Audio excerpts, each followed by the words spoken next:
Good morning. This is the Energy and Carbon Management Commission. It is December 4th, and this is our daily or Wednesday agenda. We start with a roll call. Commissioner Ackerman, Here. Commissioner Cross, Here. Commissioner Mesner, Here. Commissioner Oath, Here. Commissioner Robbins. Here. Mr. Chair, you have 5 commissioners present. Very good. Welcome. I know we've been seeing each other quite a bit these days via Zoom. We were in the midst of the Class 6 rulemaking, but today that is not on the agenda. Today we have a regular scheduled business agenda, and that starts with commissioner comments. Does anyone have comments for the good of the cause? Seeing none, we move to public comment. Hearings Manager Thomas, we had one person sign up, individual Krisha Ramini.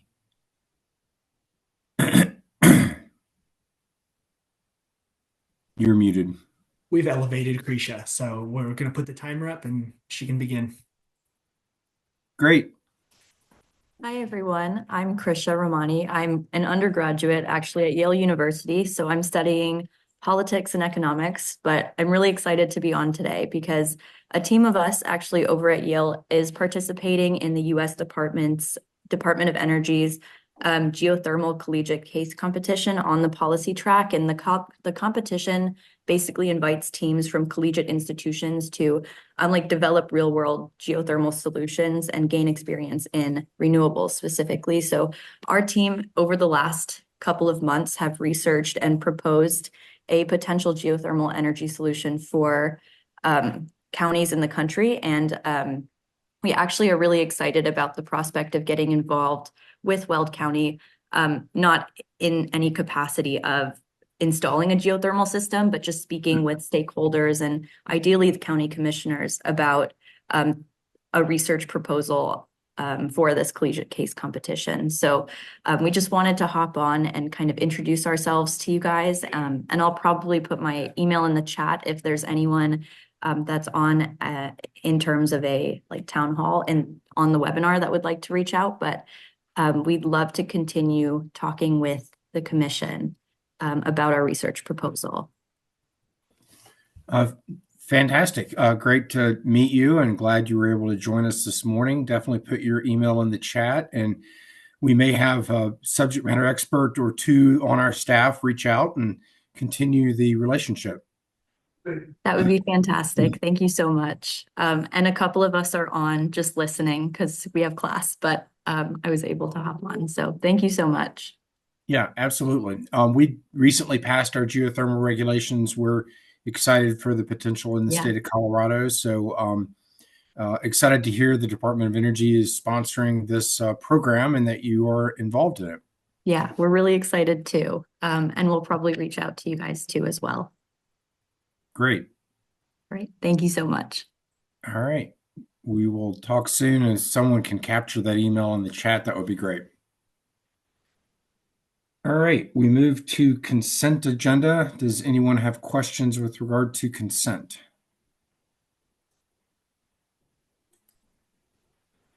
Do we have a motion to approve consent? So moved. Motion and a very quiet second. All those in favor signify by saying aye. Aye. Any opposed? Consent agenda carries. We now will move to director's update on community liaison hiring efforts. Director Murphy. Thank you, Chair, and thank you, Commissioners. I think this is the first time I've formally actually been back before the Commissioners after taking some time off for family leave. So wanted to first express my gratitude to this team, to these Commissioners, and to our stakeholders for all of the work that went into the cumulative impacts rulemaking, and that really is giving rise to my comments today. Again, I'm Julie Murphy. I'm the Director of the Energy and Carbon Management Commission.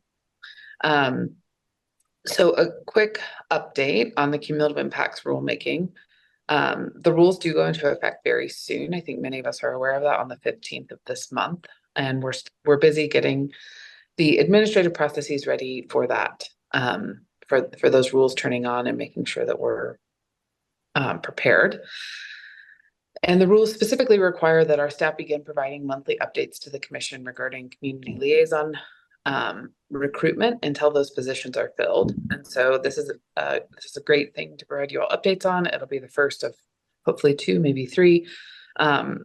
The quick summary is that the postings go live this week for the 2 environmental justice community liaisons.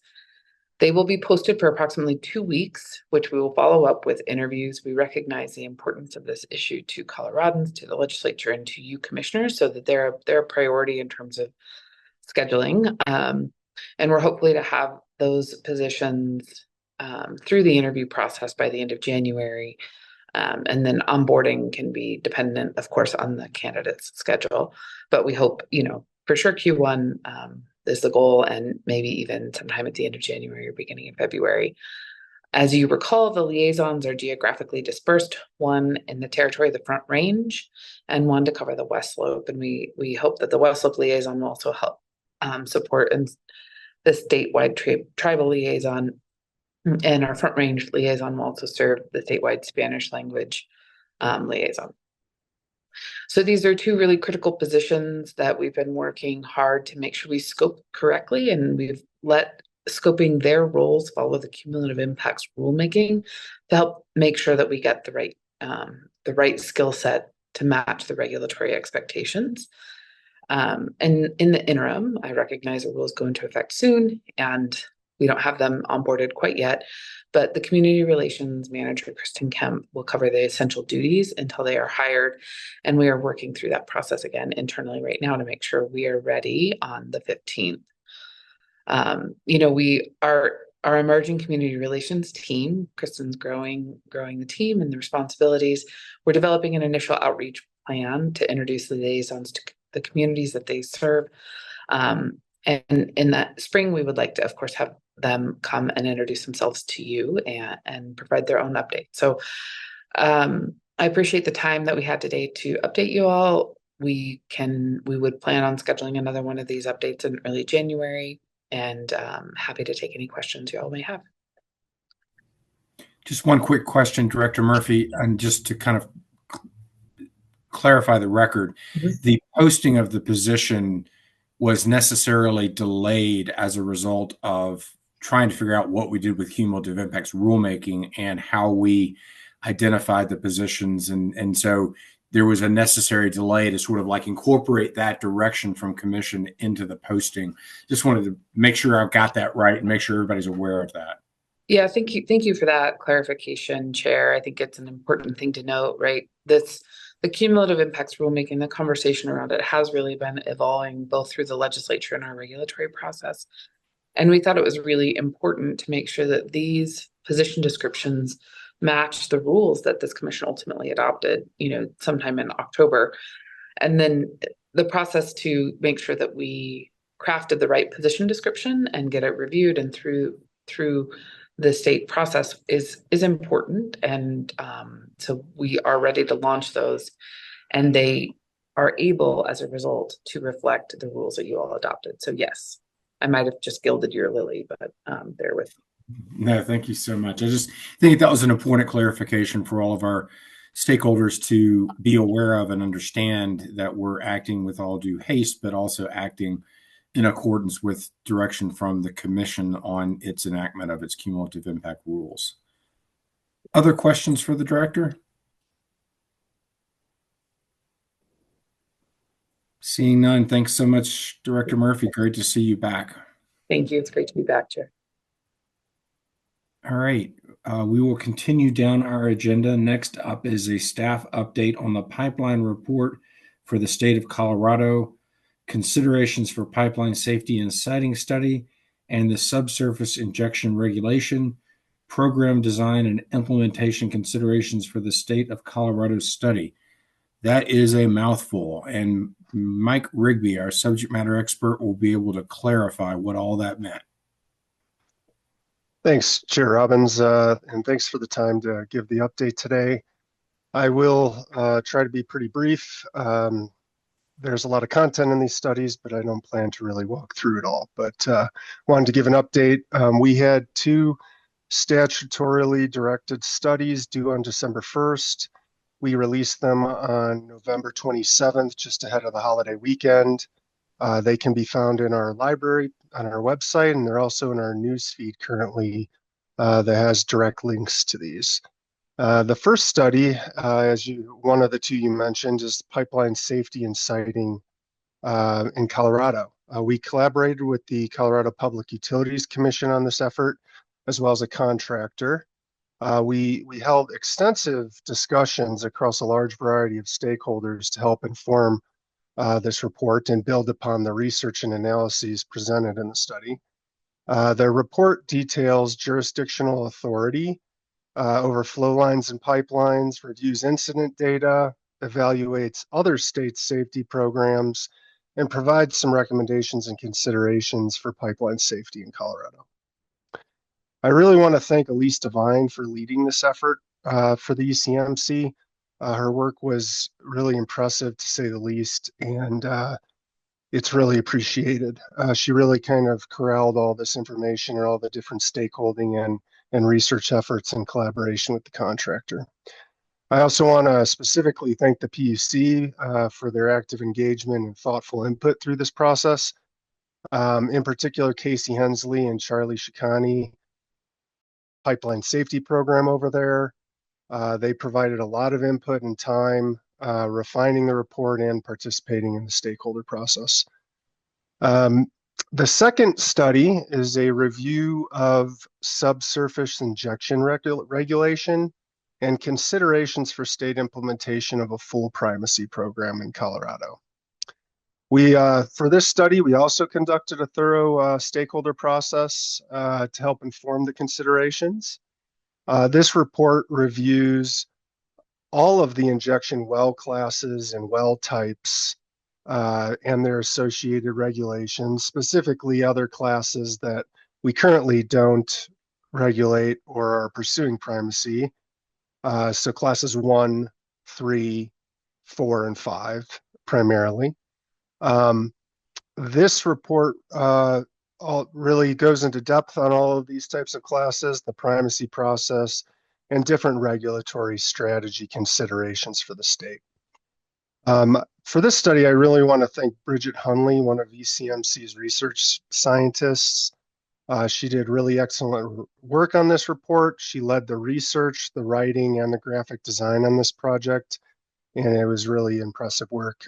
Also want to thank Curtis Haverkamp for input and help planning the study, and want to thank several divisions across the state who really gave staff time to give input, including the WQCD, DWR, DRMS, and HMWMD. And then lastly, for both reports, I really want to thank Alex Axe for their effort on final editing and finalizing the reports. It was extremely helpful. So that was a very quick summary over what is pretty large reports, 150 plus pages combined.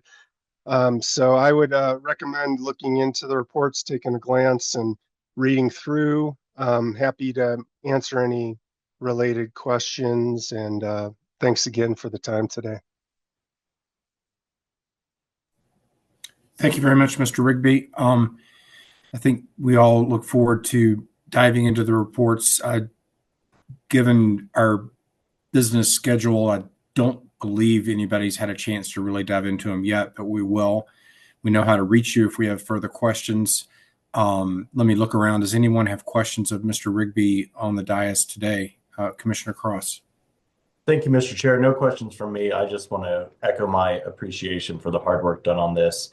For those members of the public that aren't aware, the legislature had us compile numerous studies over the last year, and Mike and his team, particularly Alex and Elise and Curtis and John Morgan, have done a great job doing studies related to geothermal, to CCUS, to other types of injection wells, as was just mentioned, and pipeline study, not just working internally and with stakeholders, but also working with other agencies across the state and doing it all at the same time that we're trying to get regulations in place as well. So there's been a lot put on their plate, and I think they have done a fantastic job. I have looked through the studies. They're very good, very thorough. And I encourage members of the public to look through it as well, because I think there's a lot of great information in there that can help us as we move further along the energy transition moving forward. Thank you, Commissioner Cross. Commissioner Oath? Thanks. Just a quick question. Mr. Rigby, do these reports relate in any way to the current rulemaking hearing on Class 6? Just trying to understand that interrelation.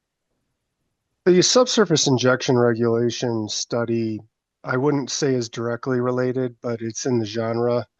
It definitely doesn't, I wouldn't say has a direct impact on the Class 6 rulemaking, but it is other subsurface injection activities that are not Class 6 or Class 2. That Class 2 we currently regulate, and Class 6 we're pursuing primacy. It's reviewing the other injection wells and types included in like the EPA's federal underground injection control program. Okay, thanks. And then the pipeline safety? That doesn't have any direct impact, I would say, on Class 6, other than it just flags the jurisdiction over CO2 pipelines in a little more detail. So if further review of that would be helpful for the rulemaking, it could add value there, but it doesn't have any direct application to really any of the pending rules, I would say, other than the fact of when flow lines start and when pipelines begin, or flow lines end and when pipelines begin. Okay, all right, thank you. Chair, may I? Yeah, go ahead. Thanks. I think Commissioner Oath, they are kind of a landscape level look at some of the specifics that the rulemakes dive into. And I don't know if I'm articulating that perfectly well, but there is this kind of broader conversation about a number of these different regulatory programs, and the rulemakings themselves are the really specific applications of it. And so I think that both studies help understand the broader context in which these two programs fit, if that helps. And I agree with Mike, they're same genre, but with different specifics.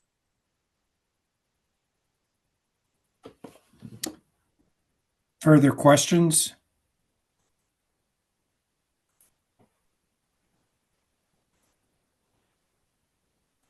All right. Thank you very much. Appreciate the update on the pipeline studies. Let's take 5 minutes and return at 9:25. In that interim, let's go ahead and get teed up all the participants for the first OGDP.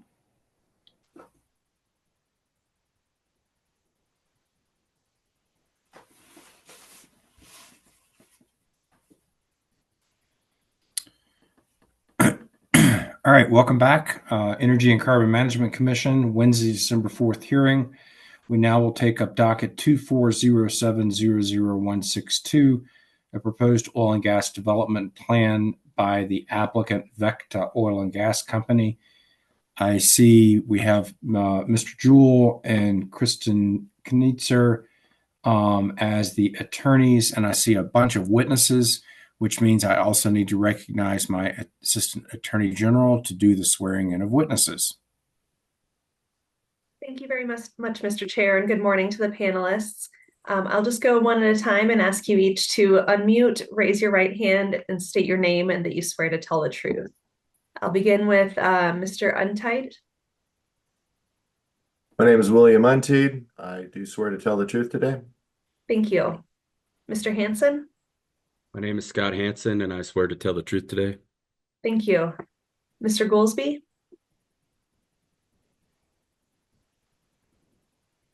My name is Matthew Goolsby, and I absolutely do swear to tell the truth today.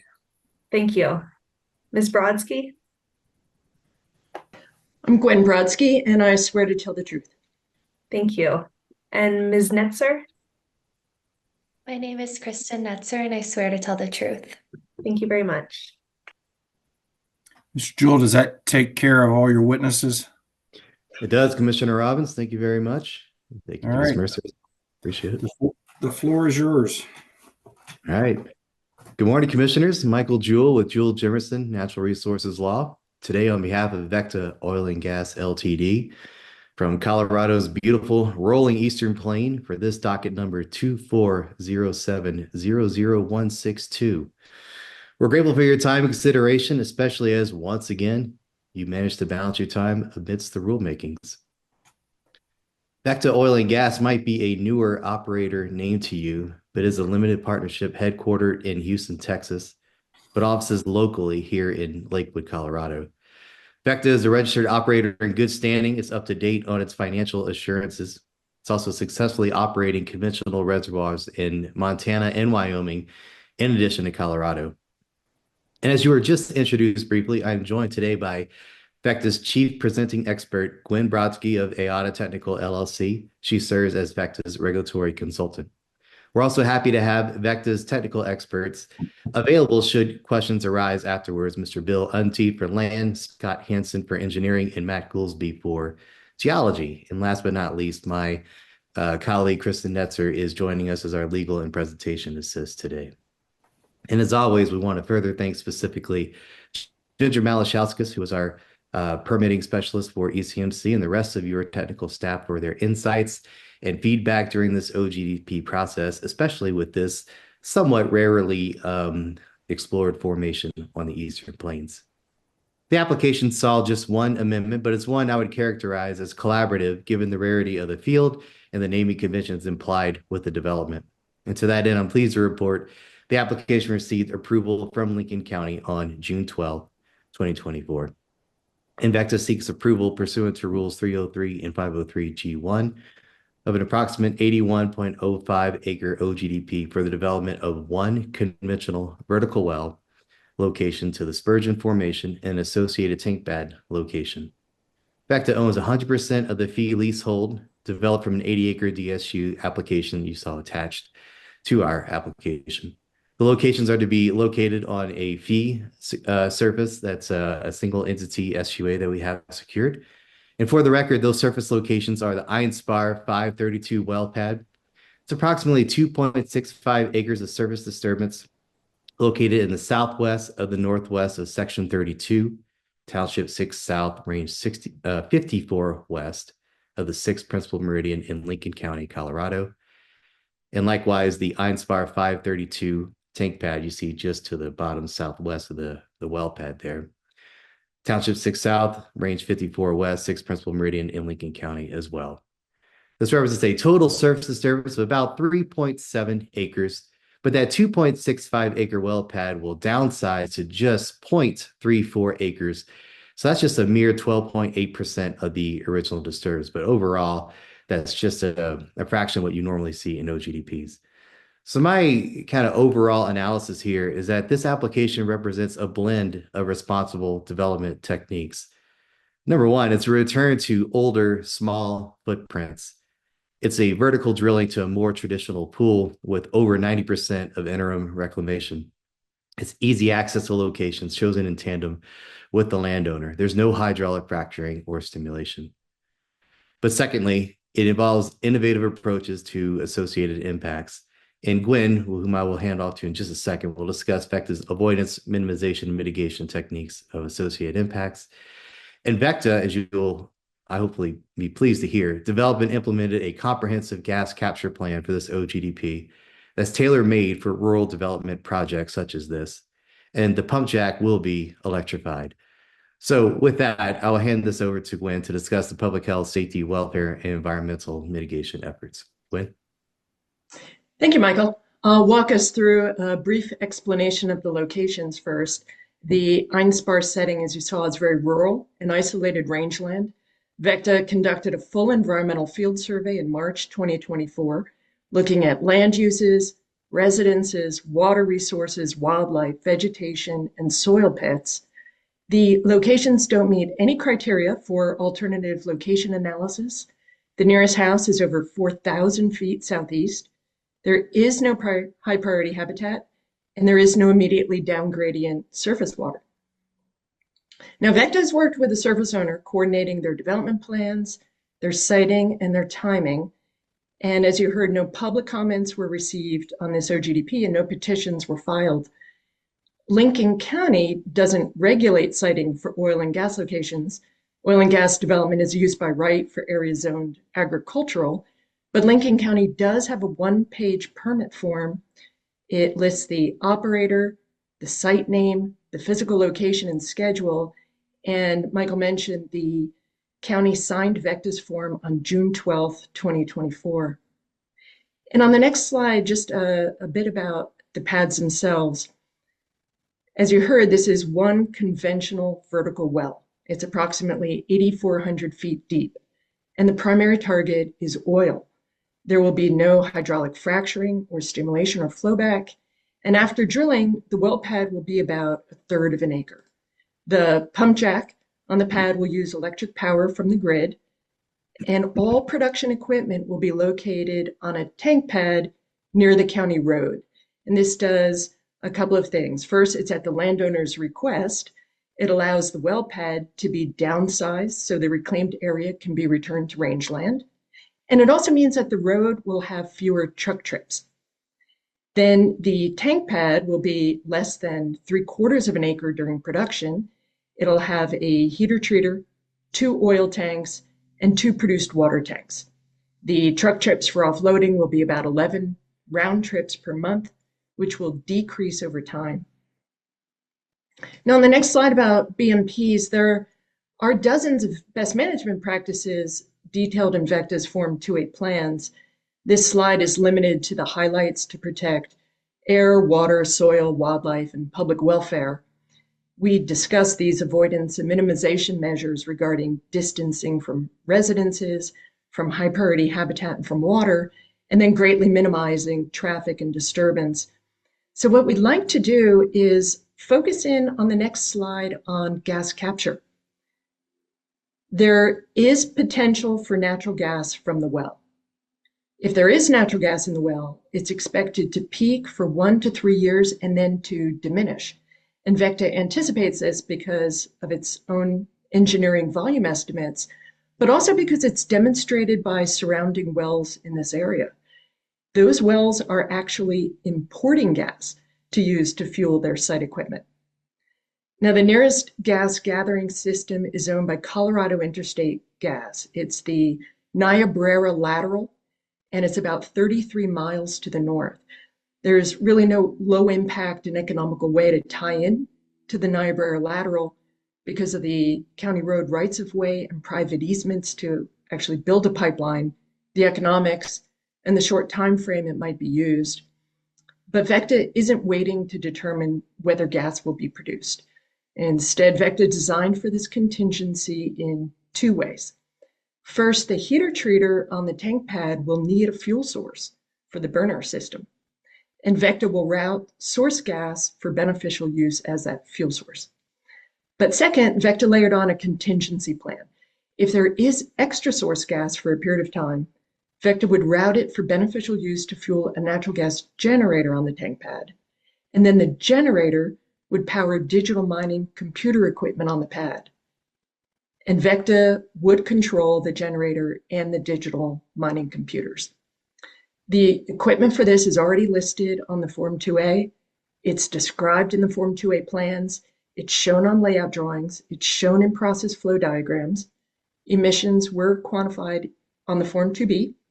And it was described for Lincoln County, which said they didn't have additional questions. Vecta also planned for potential noise from the generator by proposing to house it, if a generator is needed, inside an enclosed, insulated, ventilated 8-foot by 16-foot housing that resembles a trailer, and then a second steel housing would contain the computers. Now, DBA noise analysis shows conformance with Rule 423 noise levels.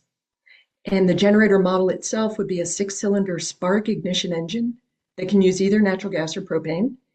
It would have a catalyst for emission control. The model has a certificate of conformity for emissions requirements from EPA. It would be permitted with a CDPHE APEN and general permit. And then after gas declines, the generator and computers would be removed under a Form 4 sundry notice to ECMC. So with that overview, I want to turn this back to Michael to conclude the presentation. Thank you, Gwen and commissioners. To bring it home in a quick recap, FECTA requests approval of this 81.05 acre Einspar OGDP, which includes all associated approvals for 2 oil and gas locations developed and produced from 1 oil and gas well to the Spurgeon Formation. The proposed well will be located on the Einspar 532 location. The associated forms 2A for the Einspar 532 and the Einspar take pad locations, and find that the Einspar OGDP will satisfactorily avoid, minimize, and mitigate impacts to public health, safety, welfare, the environment, and wildlife resources. Thank you again for your time and consideration. We welcome, as always, your questions and guidance on this application. Thank you very much for the presentation. Commission, the panel is open for questions. Commissioner Messner. Thank you for the presentation. Appreciate the application. And I do appreciate the citing and the considerations that were provided in the application. I did have a couple of further questions about the gas capture plan. And so the way I understand it is that, the anticipated use for the digital mining equipment is somewhere between 1 and 3 years.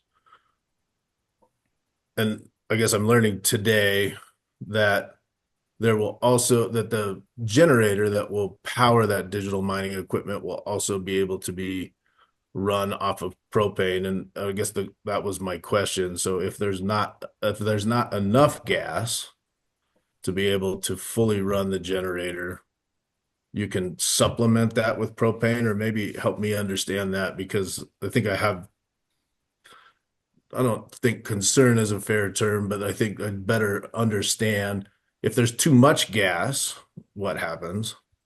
And if there's not enough gas, what happens?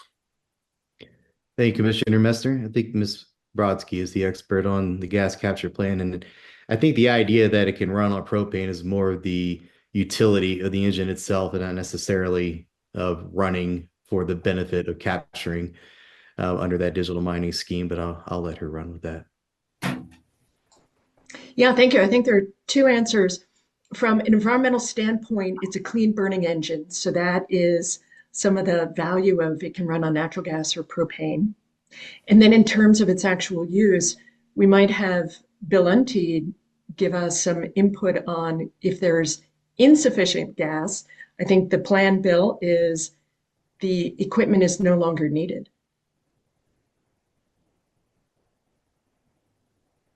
Oh, sorry, I froze up there for a second. Yes, that's absolutely right. Once there is enough gas to run the heater treater, but not enough to do anything else, then that unit gets removed. There won't any time when there's not enough to run the digital mining equipment, then the digital mining equipment will have done its job and it can leave. No, I understand that and I appreciate that. I mean, I'm trying to figure out if there's a level of production of natural gas that is necessary to run the digital mining equipment, but is too much to be utilized in the heater treaters, right? So, I mean, is there some...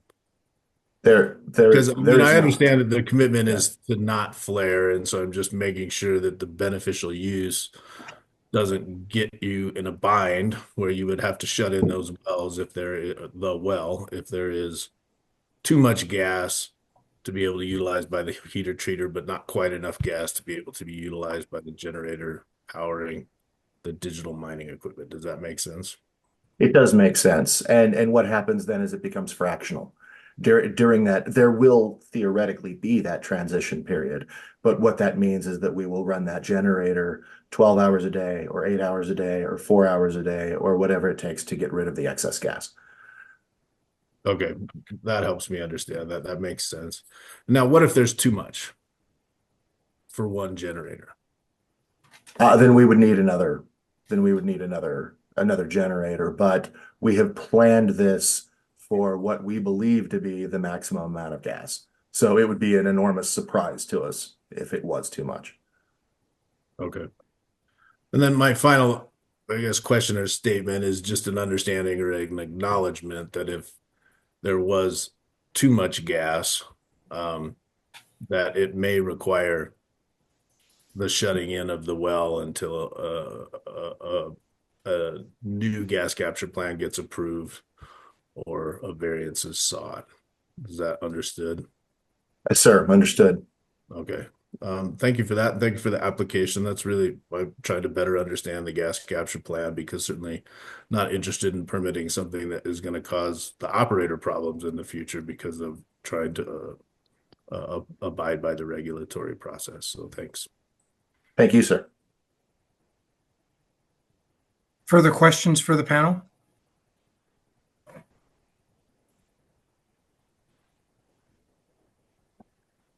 Seeing no further questions, we move to deliberations.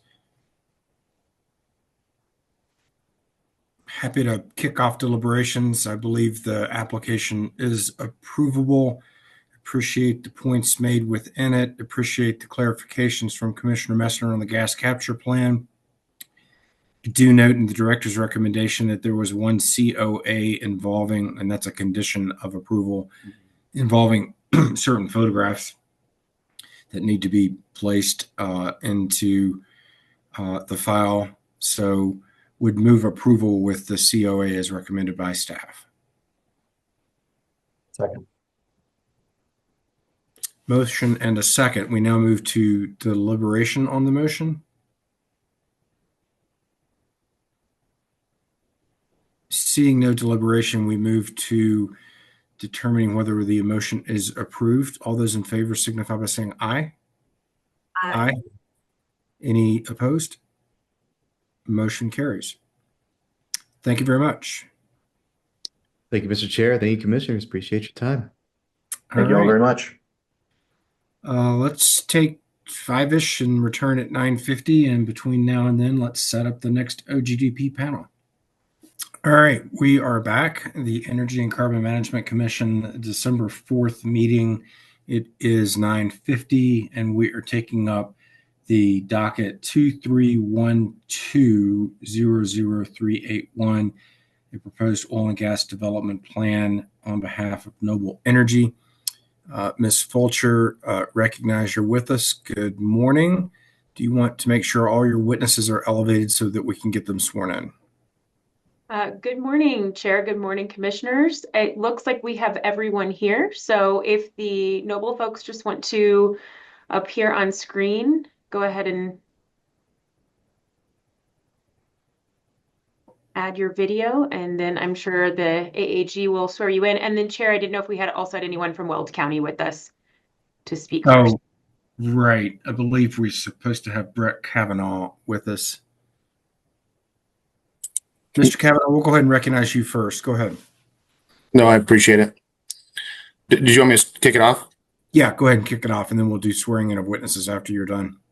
Perfect. Thank you, guys. Well, good morning, commissioners, and really thank you for the opportunity to speak with you guys this morning about Weld County's 1041 WOGLA process and some of the important factors that played into Weld County's decision on the review of the Noble's Colts OGDP 6 before you today. The 2A comments were submitted to ECMC for all 8 locations, making up the Colt OGDP 6 on October 9th, 2024. The Colt OGDP 6 is part of the Noble's Colts CDP, which was approved by Weld County in January of 2020.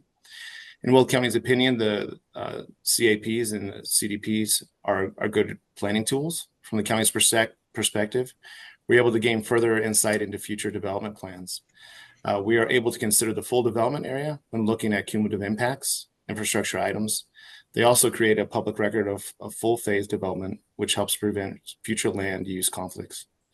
On November 9th, 2023, Noble returned before Weld County hearing officer to amend the Colt CDP in an effort to consolidate the number of surface locations. At this time, Weld County reopened the previously approved CDP to allow for modifications. Will County took the opportunity to reevaluate the surrounding land use against the proposed changes to the OGDPs 5, 6, 7, and 8, specific to the 8 locations that make up the cold OGDP 6. Each of proposed sites were evaluated in order to grant site and approval. All the locations fall within the high priority habitat for pronghorn winter concentration area, and only 2 locations, which are the well pad only sites, have any impacts to building units. AC 20-25 pad with the nearest building unit over 1,500 feet away, and AC 29-6 pad with the nearest building unit being owned by the surface owner who's subject to an SUA, and the second closest at over 1,200 feet away. Noble has exhibited a continued community outreach as well as coordination with the CPW regarding the impacted habitat. Will County supported Noble's consolidation efforts, and the hearing officer subsequently approved and requested amendment.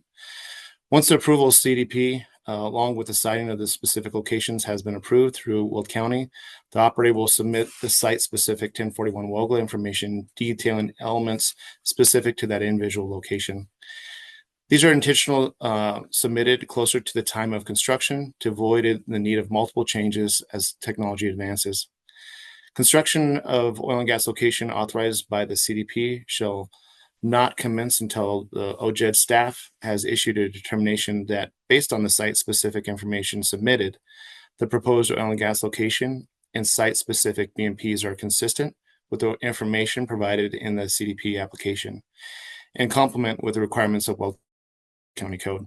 Site-specific conditions of approval, or the COAs, may be included in the OJED determination with necessitated by changes in the code or the surrounding the land use in the area. At least 45 days prior to the construction of the location, Noble will submit site-specific 1041 WOGLA information detailing elements specific to the location. At that time, Noble has not submitted the site specifications 1041 WOGLA information to Weld County for determination on the AC 29-6 pad, AC 18-12 pad, AC 18-18 facility, AC 20-25 pad, the AB 02-11 pad, the AB 11-04 pad, the AC 05-08 pad, and the AC 09-33 pad, which together make up the combined Colt OGDP 6. As long as the site-specific 1041 WOGLA does not introduce any significant changes to the location, such as moving the locations or expanding the surface disturbance of the individual locations that was approved under the CDP, the site-specific details will be approved through the administrative process. While Weld County has no concerns with the pending ECMC permit and would strongly support the approval of it by the commissioners, Weld County reserves the right to review the site-specific details for determination of compliance with the development standards and applicable Weld County codes. That completes my presentation, and I really appreciate you guys' time, and let me know if you have any questions. Thank you very much, Mr. Kavanaugh. I appreciate having Weld County provide its perspective to the commission. Are there questions?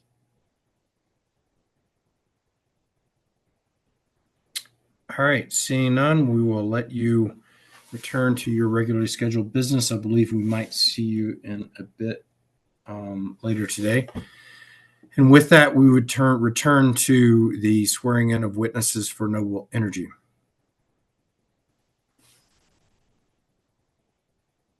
You're muted.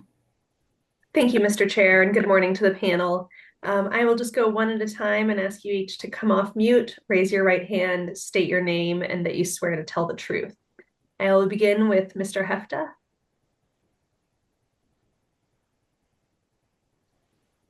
Thank you. Yes, I swear to tell the truth. Thank you. And your name for the record? Mark Hefta, water engineer with Chevron. Thank you very much. Mr. Keller? Michael Keller, I swear to tell the truth. Thank you. Ms. Meinrich? Patricia Meinrich, I swear to tell the truth. Thank you. Mr. Manning? Marcus Manning, and I swear to tell the truth. Thank you. Ms. Svensson? Natalie Svensson, and I swear to tell the truth. Thank you. Mr. Rouse? Jim Rouse, and I swear to tell the truth. Thank you. And finally, Mr. Martin. Jared Martin, I swear to tell the truth. Thank you. All right. Ms. Fulcher, the video panel is yours. Thank you very much, Chair. And do we want to go ahead, Ryan, and start sharing screen, please?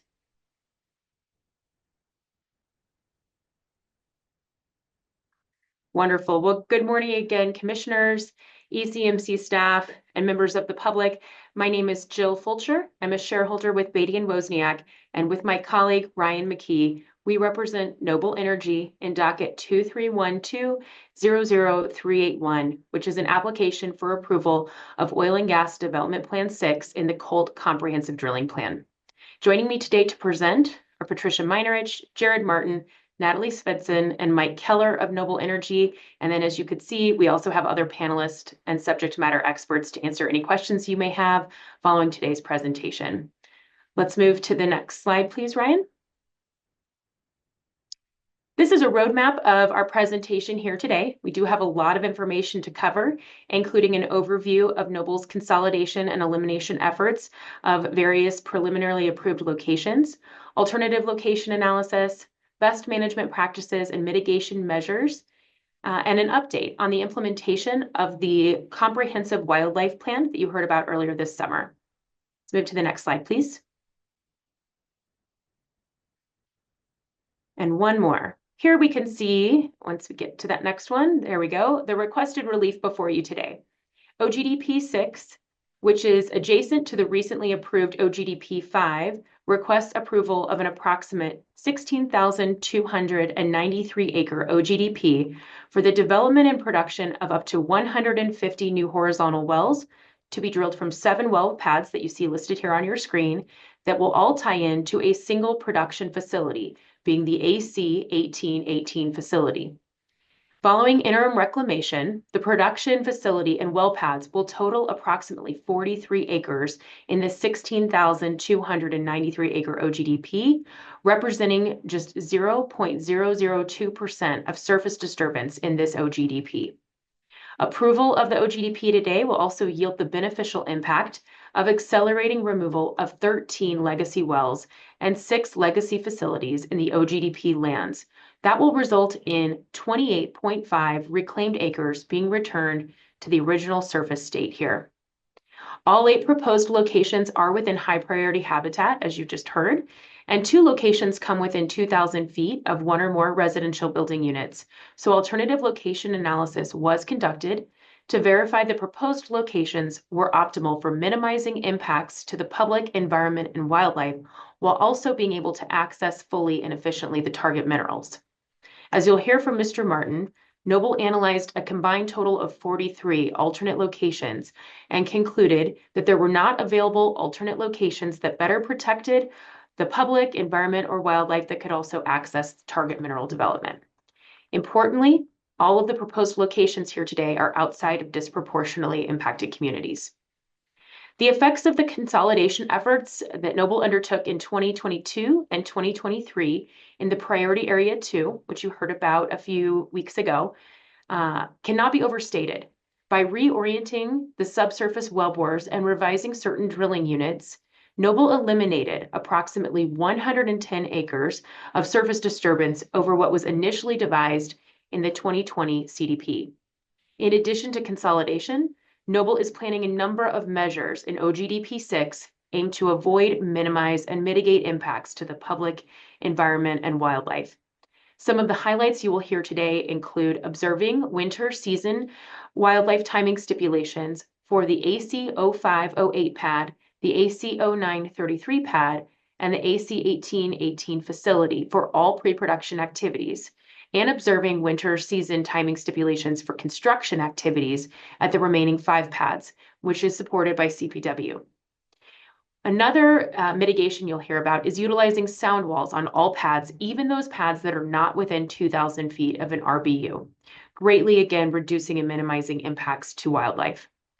Another commitment is utilizing electric line power or a Tier 4 or equivalent drill rig engine in the area, using electric line power for the single production facility, and a tankless facilities design with all oil, gas, and water being transported via pipeline. OGDP 6 complies with all procedural and substantive requirements of ECMC rules, has been properly noticed for hearing, and is supported by the director for approval. Additionally, the locations within OGDP 6 have been approved by Weld County, and we appreciate Mr. Kavanaugh being here today and underscoring Weld County's support for approval of the application. No comments or petitions were filed against approval of this application. And with that, I'll turn it over to Ms. Meinrich, who will take you through the next sections of the presentation.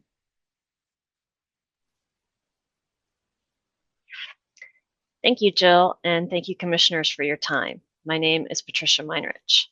Next slide. As you may recall from our COLT OGDP 5 presentation, consolidation is a central focus of COLT OGDP 5 and OGDP 6. We have challenged ourselves to continually improve and to produce a more consolidated footprint. Thus, we have reimagined our conceptually approved locations and our original development layout to produce a realigned COLT OGDP 6 in conjunction with COLT OGDP 5. The green dashed line represents the newly redesigned COLT OGDP 6. Throughout COLT OGDP 5 and OGDP 6, 14 well pads and 4 facility locations that were originally planned and conceptually approved have been eliminated, a total reduction of 18 eliminated locations. The red X's on the map represent the eliminated well pads, and the black X's represent the eliminated facilities. Approximately 8 well pads and 3 facilities that were eliminated can be attributed to COLT OGDP 6. To accomplish this consolidation feat, we realigned the drilling and spacing units and changed the wellbore orientation. The orange boxes on the map represent how the DSUs have been redesigned, and the blue arrows depict the change in wellbore orientation. This realignment of DSU and wellbore orientation allows us to recover the target minerals from fewer surface pads. All of the remaining proposed locations are consistent with the CDP order. Weld County has also approved the sundry request that included the consolidation and the elimination of locations. Consolidation allows us to reduce the planned footprint by approximately 110 acres.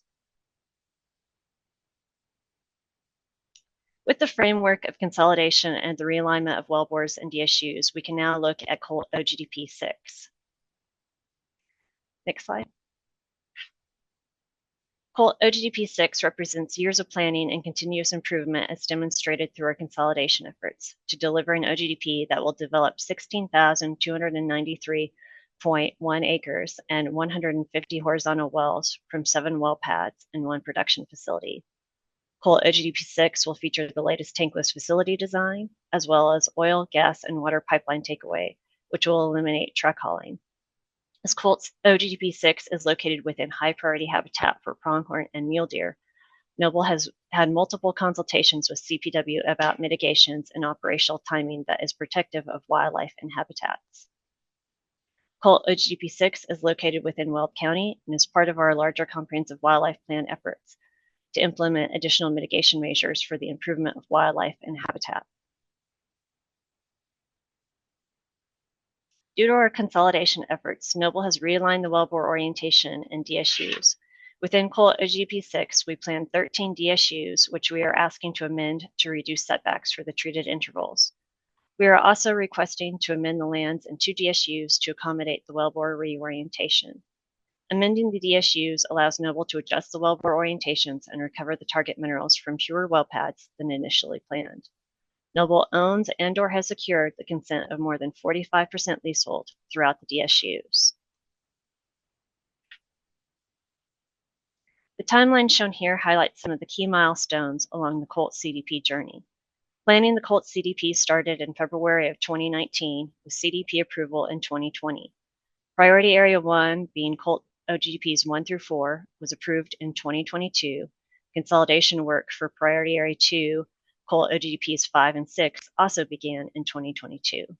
A third community open house that highlighted the consolidation was held in 2023.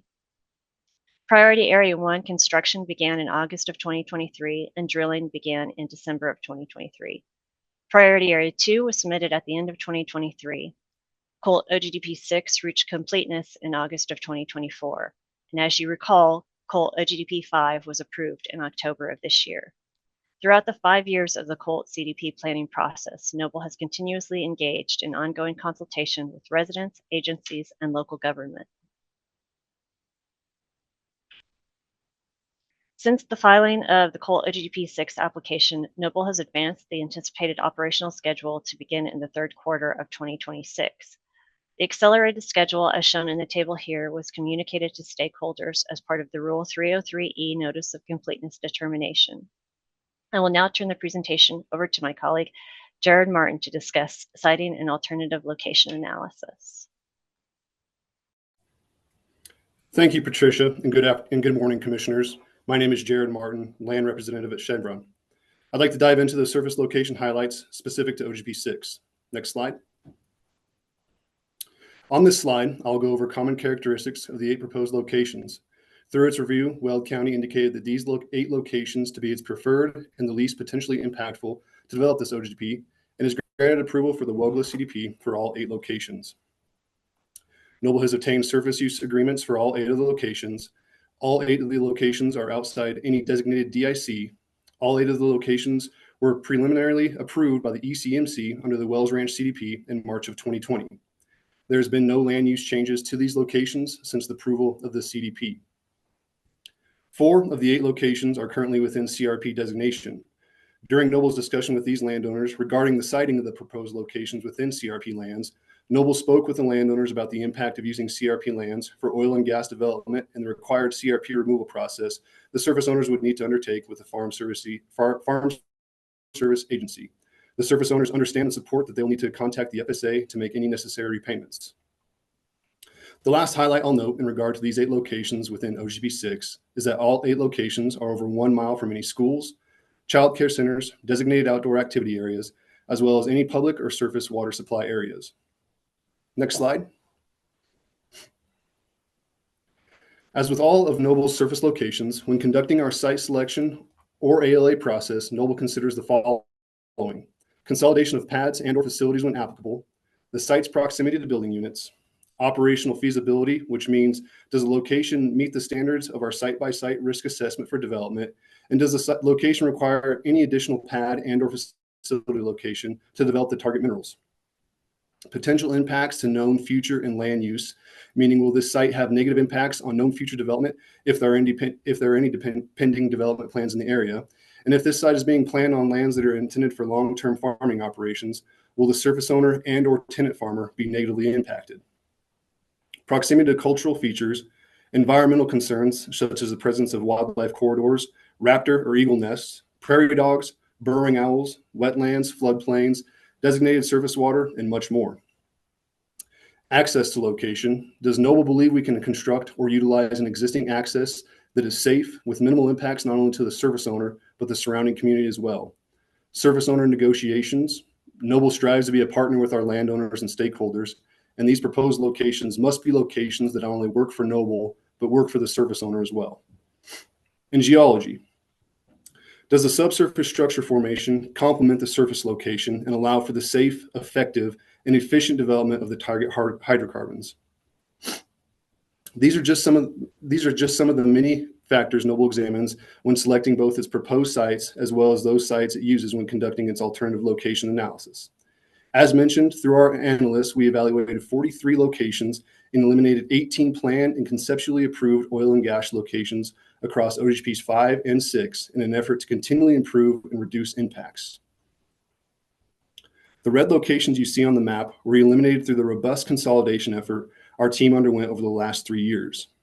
The yellow alternate locations were eliminated once evaluation deemed them to be not as protective as the proposed locations. The green locations you see are the proposed OGP 6 surface locations that we will review over the next several slides. These proposed locations have a few commonalities. An SUA has been executed with the surface owner. They all reside outside of irrigated cropland, and all 8 locations proposed are situated within pronghorn winter concentration and mule deer severe winter range high priority habitats. This being said, Noble will observe pronghorn winter concentration area HPH timing stipulations and mule deer severe winter range HPH timing stipulations for all construction activities, including flowline installation and access road construction for all proposed pads. Lastly, most of the existing roads within OGP 6 development are unpaved. Noble will be coordinating with Weld County to have dust mitigation done prior to any construction. Next slide, please. The next 4 slides provide high-level siting requirements for the 8 locations within the Colt OGP 6, all 8 of which received conceptual siting approval through the approval of the Colt CDP. First, we'll take a look at the AC 2906 pad and discuss the siting requirements surrounding it.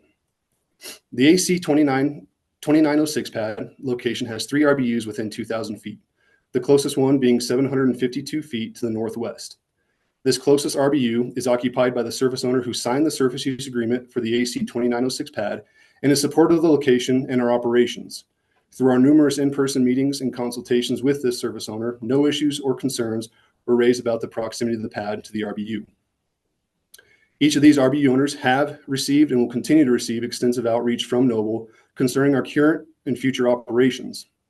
The outreach efforts have included and will continue to include the following: multiple discussions surrounding mitigations around noise and light, timing of our construction, road maintenance, dust mitigation, and haul route.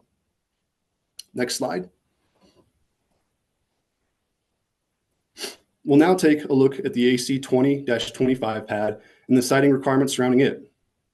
The AC 20-25 pad location also has 3 RBUs within 2,000 feet. The closest RBU to the AC 20-25 pad is 1,520 feet directly west of the pad. Like the AC 2906 pad, each of these RBUs owners within 2,000 feet of the AC 20-25 have received and will continue to receive extensive outreach from Noble concerning our current and future operations. These outreach efforts, again, have included and will continue to include discussions surrounding mitigations around noise and light, timing of our construction, road maintenance, dust mitigation, and haul route. This location is also currently enrolled within the CRP program. Next slide, please. The next 2 slides will both include 3 locations. I have lumped these 6 locations into 2 different slides due to the similarities in HPH timing stipulations and distance from RBUs. We'll first take a look at the AC 1818 facility. The AC 1818 facility location has 0 RBUs within 2,000 feet. The revised facility configuration allows for development and production from the OGP 6 mineral development area to be consolidated into a single production facility, thus eliminating 3 previously conceptually approved facilities nearby. Noble will produce 150 wells into this centralized facility from the 7 associated pad locations. This location is also enrolled in CRP. Next is the AC 0933 well pad. The AC 0933 well pad also has 0 RBUs within 2,000 feet and is also enrolled in CRP. Last on this slide is the AC 0508 well pad. The AC 0508 well pad location also has 0 RBUs within 2,000 feet. As I mentioned, these 3 pads have similarities in HPH timing stipulations. During a recent October 2024 meeting with CPW, it was agreed that Noble would observe HPH timing stipulations for these 3 locations. All 3 phases, including construction, drilling, and completions, will be performed outside of the Pronghorn Winter Concentration Area HPH protective timing stipulations between January 1st and April 30th, as these 3 locations are considered to be the most remote. Next slide. This next slide will cover our last 3 proposed locations within OGP 6 development area, which include the AC 1812 well pad, which is currently enrolled in CRP, the AB 1104 well pad, and the AB 1102 well pad. Like the last slide, these 3 locations have similarities in HPH timing stipulations and distance from RBUs. All 3 pad locations on this slide have 0 RBUs within 2,000 feet and are all within the HPH for Pronghorn Winter Concentration, apart from the AC 18-12, which is also within the Mule Deer Severe Winter Range. In our October 2024 meeting with the CPW that was mentioned last slide, it was also agreed that drilling and completion activities for the AC 1812, AB 1104, and AB 1102 drill pads may be performed during the Pronghorn Winter Concentration Area HPH protective timing stipulations between January 1st and April 30th, or the Mule Deer Severe Winter Range HPH protective timing stipulations between December 1st and April 30th, although efforts will be made to avoid the stipulated period when possible. Next slide.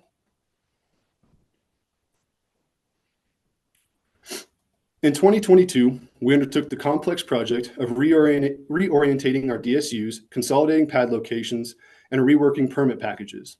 We put in the time and effort to adapt our plans to lessen impacts on the stakeholders in and around the CDP area, including wildlife.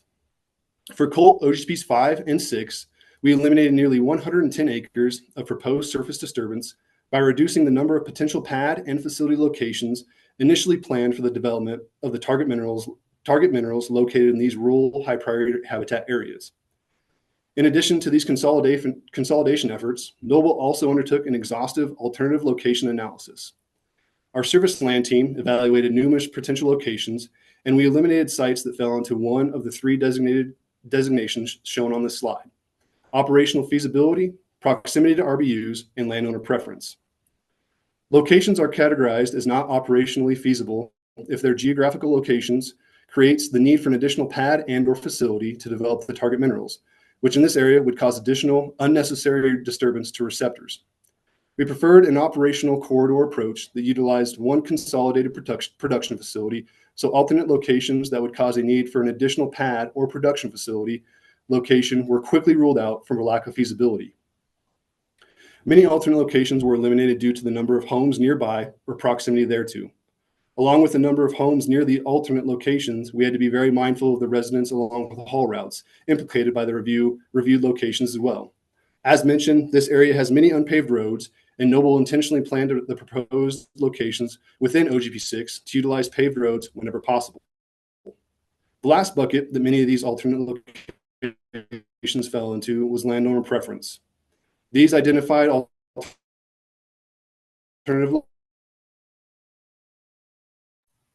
locations were not selected because the landowners were not interested in siting a pad or facility at the planning for Colt OGP 6 has been that the 8 proposed locations before you today allow for the greatest reduction and mitigation of impacts to all stakeholders, including wildlife, while also working within service owner preference and operational feasibility. Our planning process has been done in conjunction with this community's preferences and concerns in mind, and we're proud of this collaborative effort that minimizes impacts to public health, safety, welfare, and the environment. With that, I'll hand it over to Natalie Svensson to detail our extensive community outreach in the area. Thank you for your time today, Commissioners. As Jared mentioned, community outreach and engagement for the Colt CDP and OGDP 6 specifically has been ongoing for more than 5 years. Today, I want to discuss some of the ways we've engaged with the community, answer their questions or concerns, and how we plan to continue that outreach in the future. Next slide.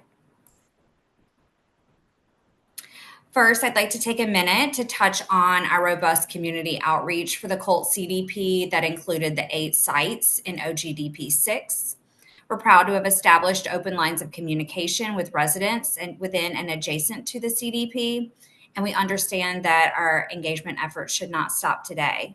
Noble plans to continue engaging our stakeholders through the following efforts: maintaining a 24/7 non-emergency community call line, ongoing updates on our Colt CDP website, an activity notice prior to each phase of operations, customized and mailed to residents within 2,000 feet of all proposed locations, and holding any meetings requested by residents, local governments, or fire departments. Next slide.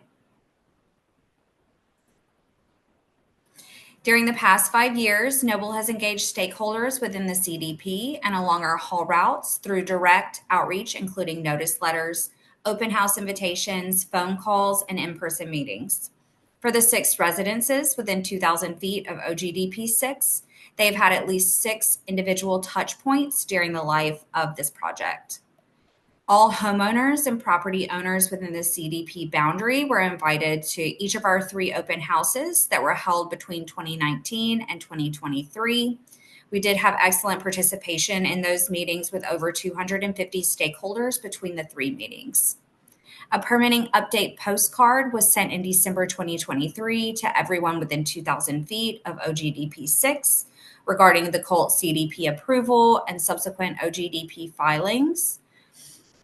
Finally, a notice was sent out in early November 2024 to 45 people within 2,000 feet and along the haul route of OGDP 6 offering to discuss questions or concerns that they may have had or that may have come up recently. From this final round of notification prior to the hearing, we only heard from one neighbor. Next slide, please. Thank you. This slide shows the number of RBUs within 2,000 feet of OGDP 6 pads. Out of 8 total pads within the OGDP, there are only 2 pads with RBUs within 2,000 feet. And I do want to take a few minutes now to provide you with an update to our slides. Noble has made direct contact with all 6 RBU owners within 2,000 feet of OGDP 6 pads through either in-person meetings or phone contacts. For those new to the area who were not involved in early conversations, we've met with them one-on-one to explain operations and mitigation measures, as well as to show them sites in production and after reclamation. During the past 5 years, no stakeholder living near the project has expressed concern, reservation, or opposition to the project. Next slide, please. Thank you. We believe our past engagement and outreach efforts have been thorough and comprehensive, and we've worked hard to gather as much feedback as we can to date to incorporate into our plans. We've tracked our conversations with residents who live within 2,000 feet of OGDP 6 and have highlighted some common questions and feedback we received during those discussions. As you'll see, the most common feedback we received was around CR 63 and the potential mud, dust, and traffic that can be associated from our operations on that road. We're working collaboratively with Weld County on traffic planning for these sites, and we've also agreed with these stakeholders to make improvements to CR 63 to reduce dust and ruts. Additionally, the commitment to 3-phase takeaway of oil, gas, and produced water will considerably reduce the number of trucks we have on Weld County roads. Next, we received questions about noise and light, and we'll be using mitigation to block both from nearby homes. And finally, you'll see many of the neighbors had no concerns about the project and felt well informed and knowledgeable about what to expect.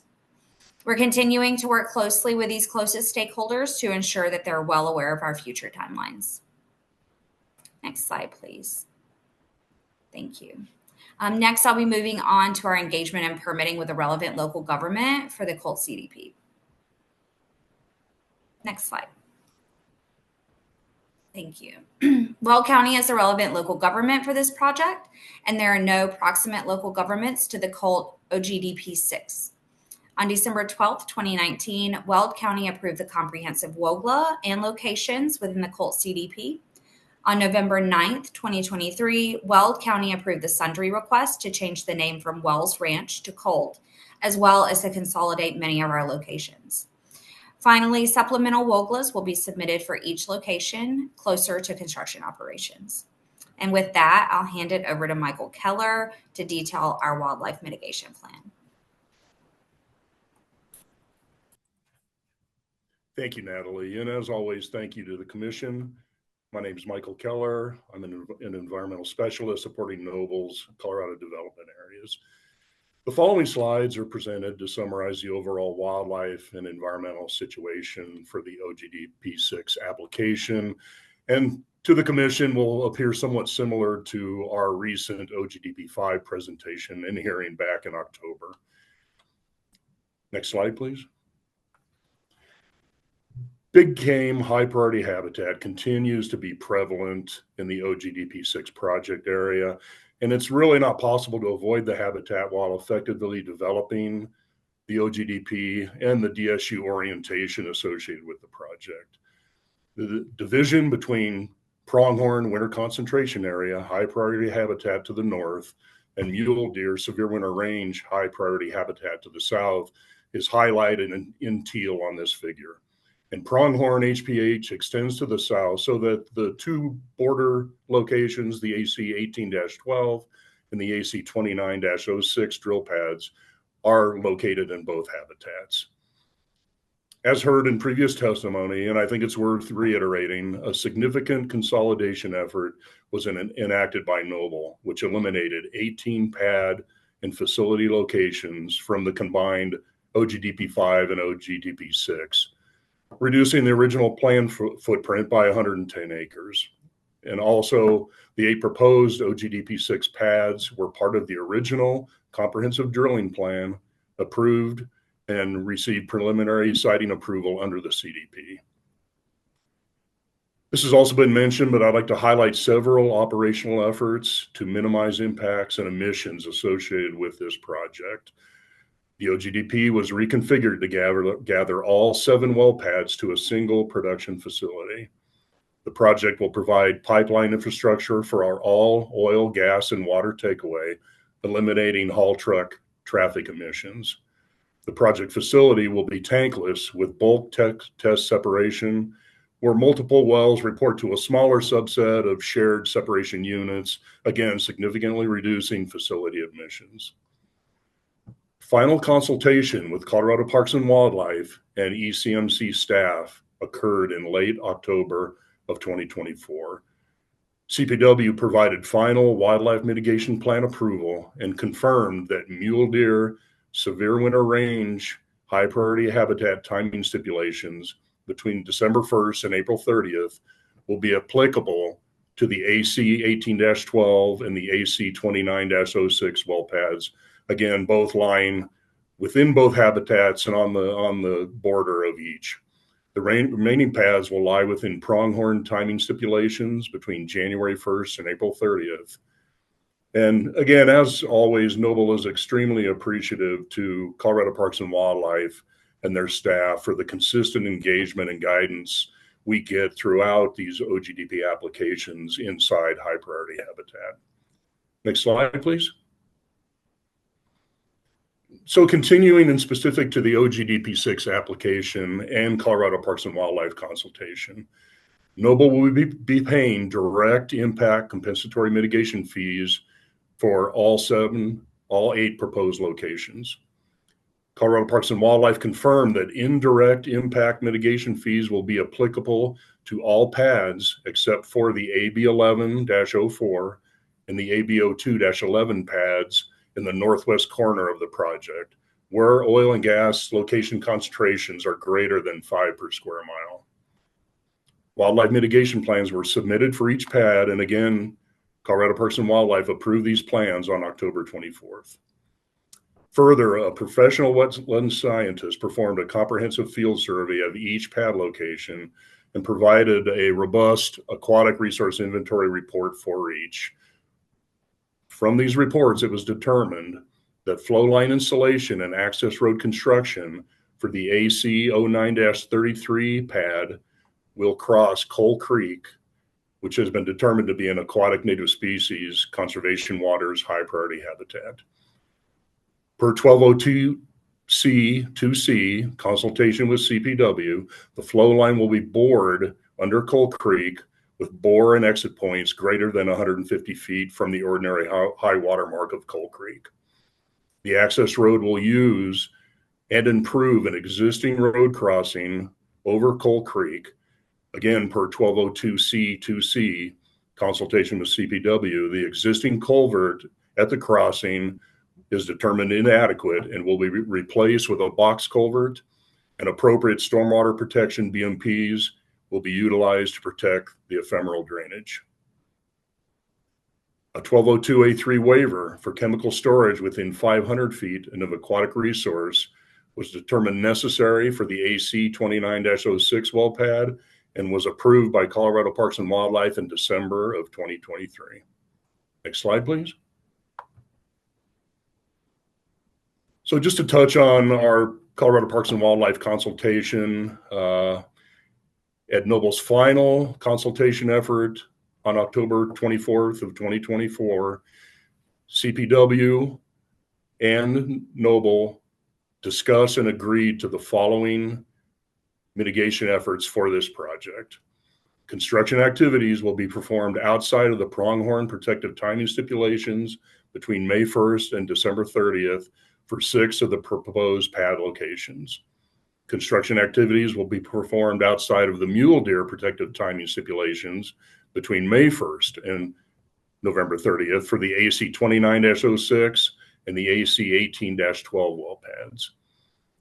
CPW agreed that the core big game habitat encompasses the AC 05-08 well pad, the AC 09-33 well pad, and the AC 18-18 production facility pad.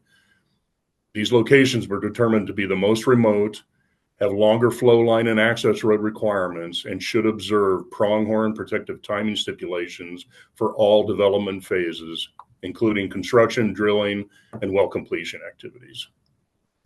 And then finally, per consultation agreement with Colorado Parks and Wildlife, drilling and completion activities associated with the remaining 5 pads, the AB 02-11, the AB 11-04, the AC 18-12, the AC 20-25, and the AC 29-06 could be performed inside big game high priority habitat timing stipulations between December 1st and April 30th while utilizing a full wrap sound wall as protected BMP.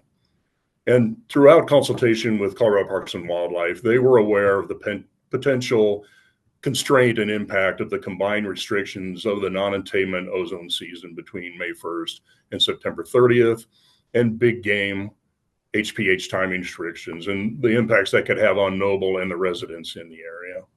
And we're appreciative of that. So on the top of this slide, provides the CPW consultation history, and I'll just touch on a couple.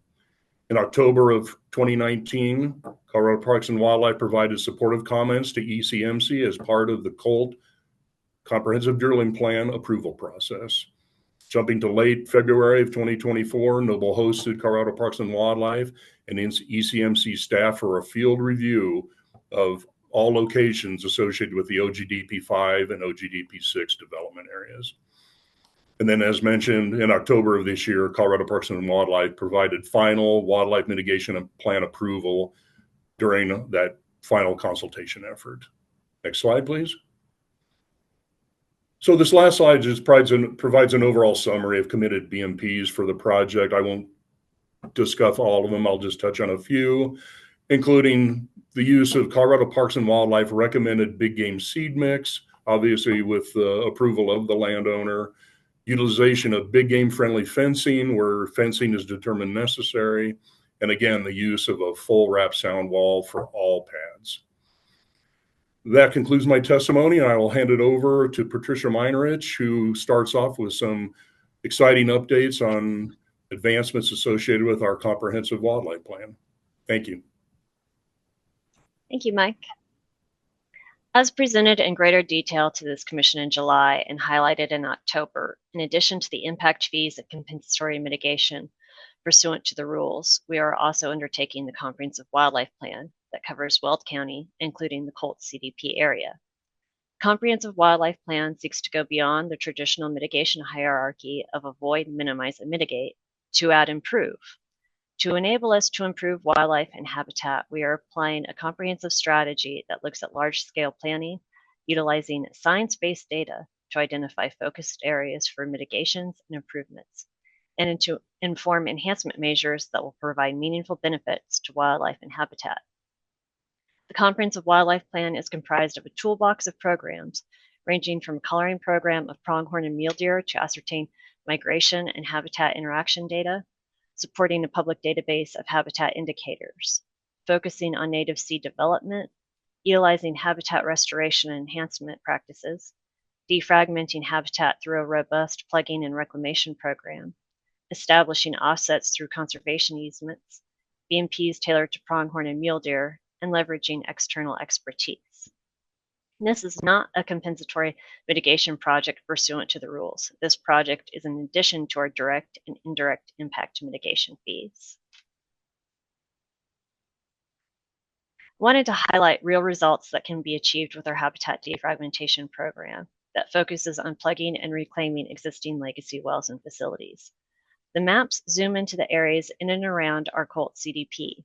The green shaded areas depict high priority habitat, while the multicolored dots represent wells and locations that Chevron has plugged and removed since 2020, and those that we have scheduled for removal in the coming years. The bright green polygons represent our proposed oil and gas locations that will develop the Colt CDP. The map on the right shows the removal of those more than 3,000 plugged locations, reclaiming an estimated 4,900 plus acres.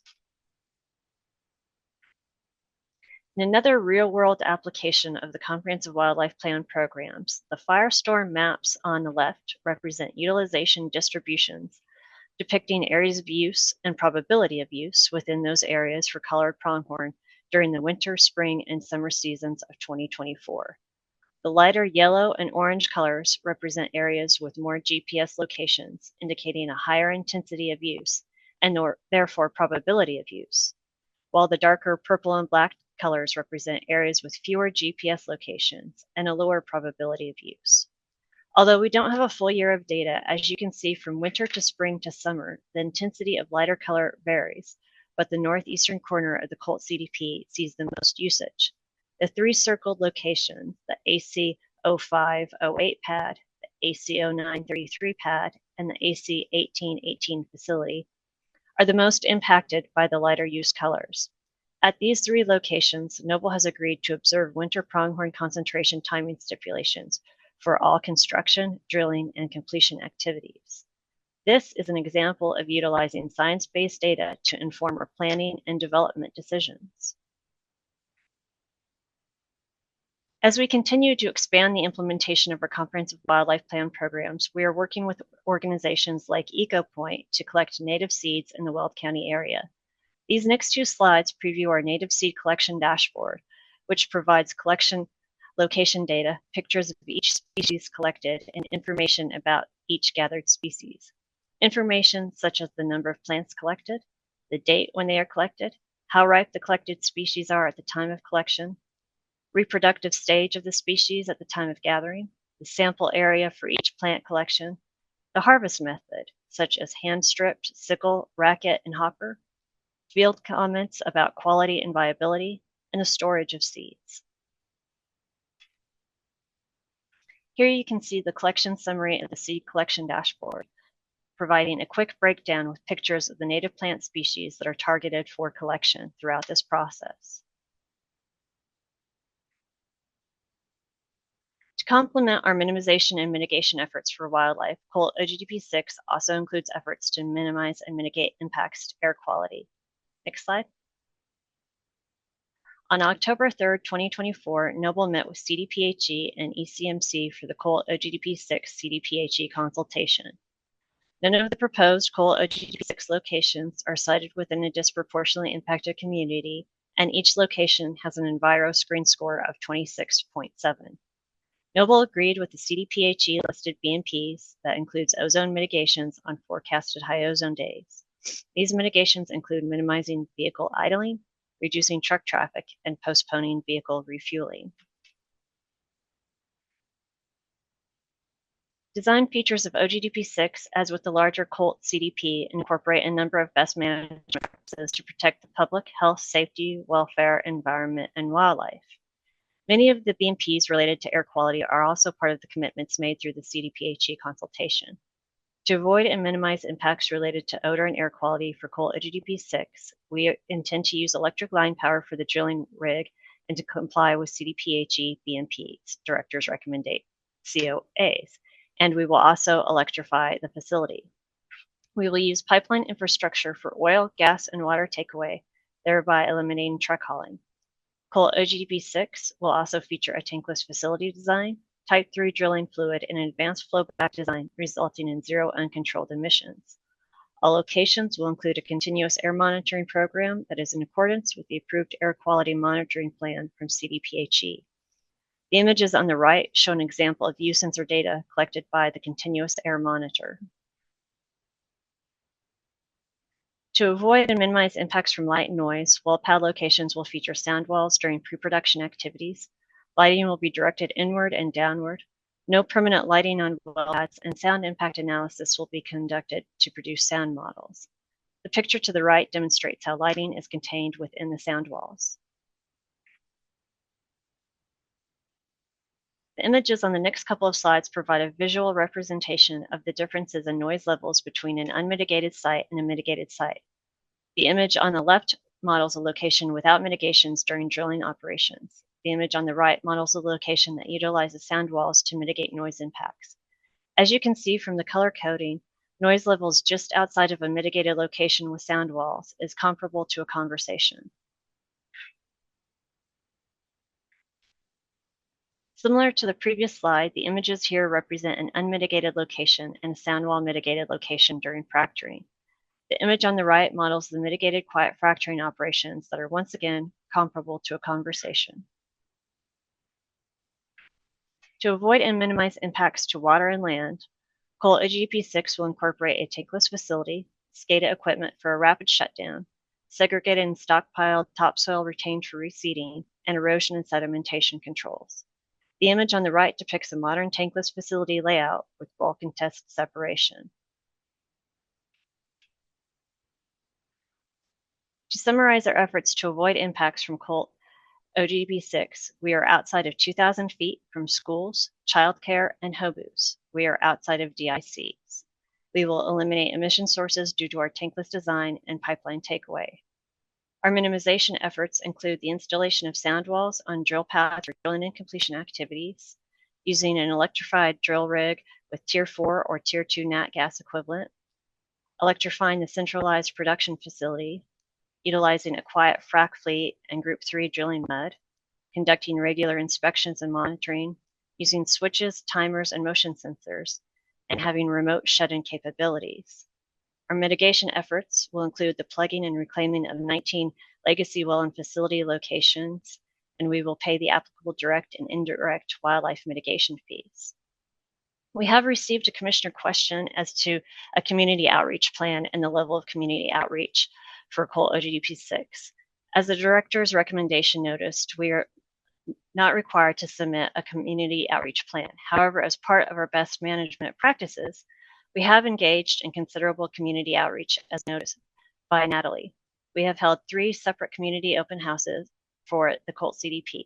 These open house events were not limited to RBUs or residents within 2,000 feet or even within a half a mile of the proposed location. All residents within the entire boundaries of the Colt CDP were invited to each open house. These open houses communicated details about development and offered attendees the opportunity to speak directly with subject matter experts. Communication with residents has been ongoing for 5 years and is continuing with touch points as recently as this week. In our development approach, we have considered mitigations and minimization measures to residents within 2,000 feet that would also minimize and mitigate impacts to residents within a half a mile. These measures include full wrap sound walls to minimize noise and light. And our consolidation approach has reduced separate footprints and eliminated certain traffic routes. We have also received a question regarding the application of an evergreen approach to the Colt CDP. Throughout the course of the Colt CDP, we have embraced new technologies and advancement in feasibilities to reduce our impacts. This is demonstrated most acutely through our consolidation. We challenged ourselves to reduce our impacts, and after a year's worth of work, we were able to eliminate 18 locations that were originally planned, all in an effort to lessen our footprint and overall impacts. Further demonstrating our evergreen approach, we have complied with all rule requirements for this OGDP, including providing a robust alternative location analysis and an OGDP cumulative impacts plan. We have also provided community outreach that was not required by the rules. Part of an evergreen approach is also to look at changes in land use and new and incoming development. As you've heard from Jared, there have been no land use plan changes in this OGDP since approval of the Colt CDP. The Coal OGDP 6 footprint demonstrates Noble's efforts to minimize impacts through consolidation and reducing the number of locations necessary to recover the target minerals. Initial post-interim reclamation calculations overestimated our long-term surface disturbance impacts and did not account for the reclamation and reseeding of stormwater ponds, channels, and topsoil stockpiles. Following guidance from staff to include these reclaimed areas, Noble's impact will be less than originally anticipated.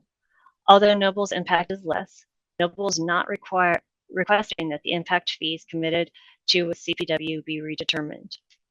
For purposes of this OGDP application, Noble has proceeded with the original calculations and any compensatory fees calculated therein. However, following interim reclamation, the recalculated footprint of the proposed locations will be a little more than 43 acres out of a 16,200 plus acre development. Efforts to minimize our impacts on the plugging and removal of legacy wells and facilities. Earlier, I showed you maps depicting the plugging and reclamation of legacy locations across a larger area.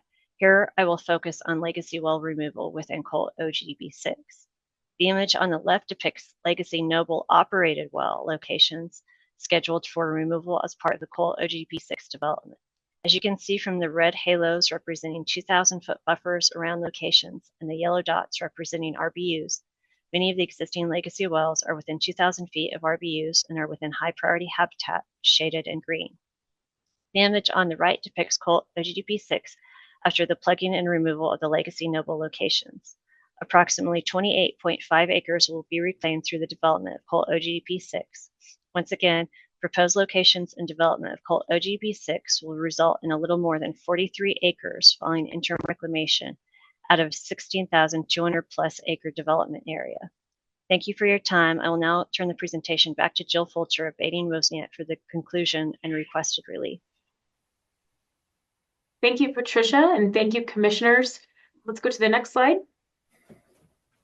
So we have 2 more slides for you as we close this out. As you consider some of the numbers that are presented here on this slide, I just want to leave you with a few closing comments. Like OGDP 5 before it, OGDP 6 represents another important step in Noble's commitment to doing more with less. OGDP 6 at 16,293 acres is the largest mineral development area under any OGDP to date, but with very much fewer surface impacts. The surface locations planned for OGDP 6 represent just 0.002% of the entirety of this mineral development area. OGDP 6 also reflects Noble Chevron's commitment to continued project improvements, as Noble was able to eliminate 18 planned locations and 110 acres of disturbance in this area through revised well plans as part of that 2023 consolidation project you've heard about. Each proposed location is within HPH, which cannot be avoided.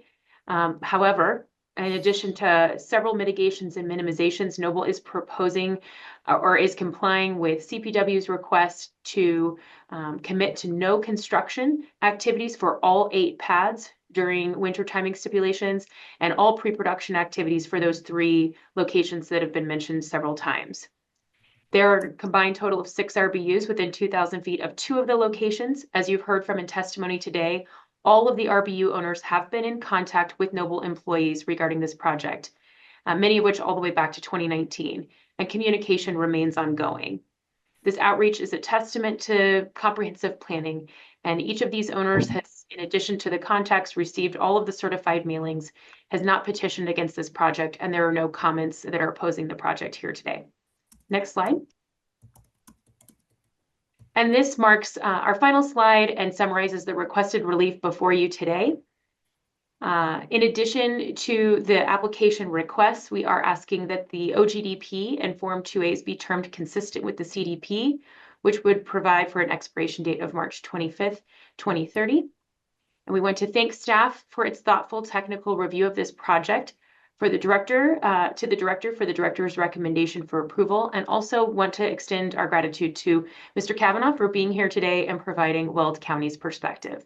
And finally, thank you very much, commissioners, for listening to this presentation. I know it's a bit lengthy. We had a lot of information to cover. So that marks the end of our presentation, and we are here for questions. Thank you again. All right. Thank you, Ms. Fulcher, for the presentation.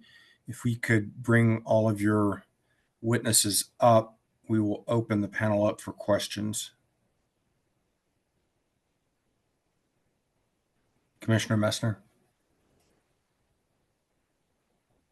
Thanks for the presentation. I mean, there's a lot of good things about this application, but I did have some points of clarification. So I understand, like, it was clear to me in the application and the presentation that there was going to be an electrification of the production sites, and there was going to be an attempt for electrification for the drill rigs. I'm assuming that there's some consideration for electrification of and correct me if I'm wrong here, but there's got to be some electrification or some power for and compression associated with the pad sites in addition to the production sites. But I didn't see that explicitly called out as being electrified or not. And so I'm trying to understand if that's included in the electrification plan or not. Yeah, I think I can take that, Commissioner. Thank you for the question. That would be included in the electrification of the production facility, particularly in the, yeah. So every pad's going to be electrified, as well as the production facility, understanding the production facility is a separate pad than the well pads, right? That's correct. Okay. I just wanted to clarify that. And then maybe could you go a little bit into, in the Wells Ranch CDP, now the Colt CDP, there was a lot of discussion in that approval and in that application about the need for 10 years in order to be able to secure electricity, and so just trying to understand kind of where we're at as far as potentially achieving electricity for drill rigs, particularly on those pads that are closest to RBUs. Yeah, great question. Thank you, Commissioner. So the Colt 6 development is contingent on the Colt 5 13-mile feeder, which is, Colt 5 13-mile feeder that had to be ran out to that. It is currently in a design review phase for Colt 6 specifically. We're still a ways out. We're still securing easements and have the construction of the other project in front of it. But we have no reason at this time that would lead us to doubt the completion of the electrification for Colt 6. And does that design phase, that contemplation of piggybacking it on the Colt 5 OGDP, does that work out in your construction schedule? Yeah, that's definitely contemplated in the timelines that we use to develop these projects. Okay. Thank you. No further questions.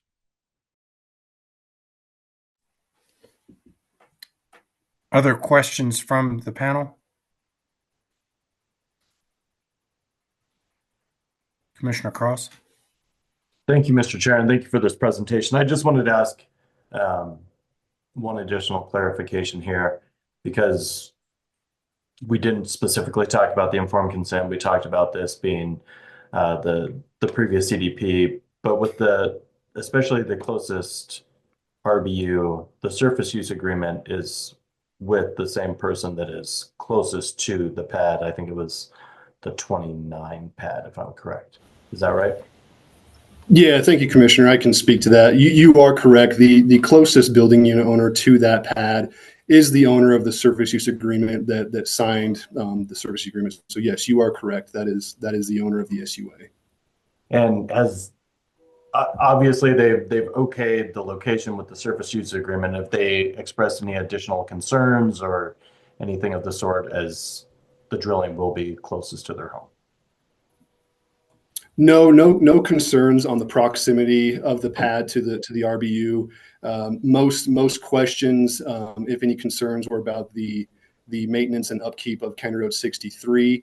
Noble does plan to improve and maintain the portions of that road that lead to our pads and work directly with the county to make sure dust mitigations are in place, but no concerns from this RBU with the proximity of the pad to the RBU. That's my only question. Thank you. Commissioner Messner. I did forget one thing.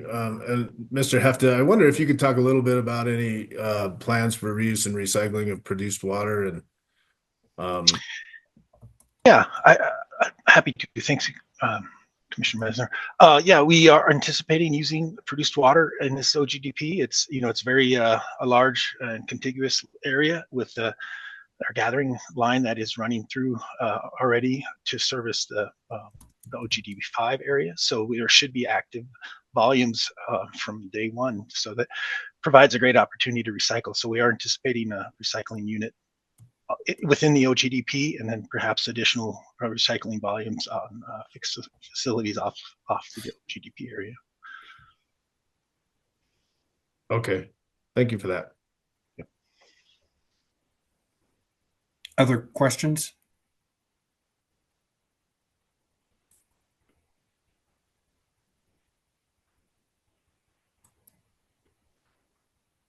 Seeing no further questions, and I've got like 2 screens worth of people, so if there are other questions and I'm missing you, go ahead and pipe up. But otherwise, we would move to deliberations.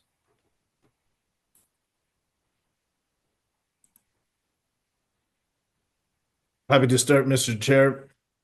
Go ahead. So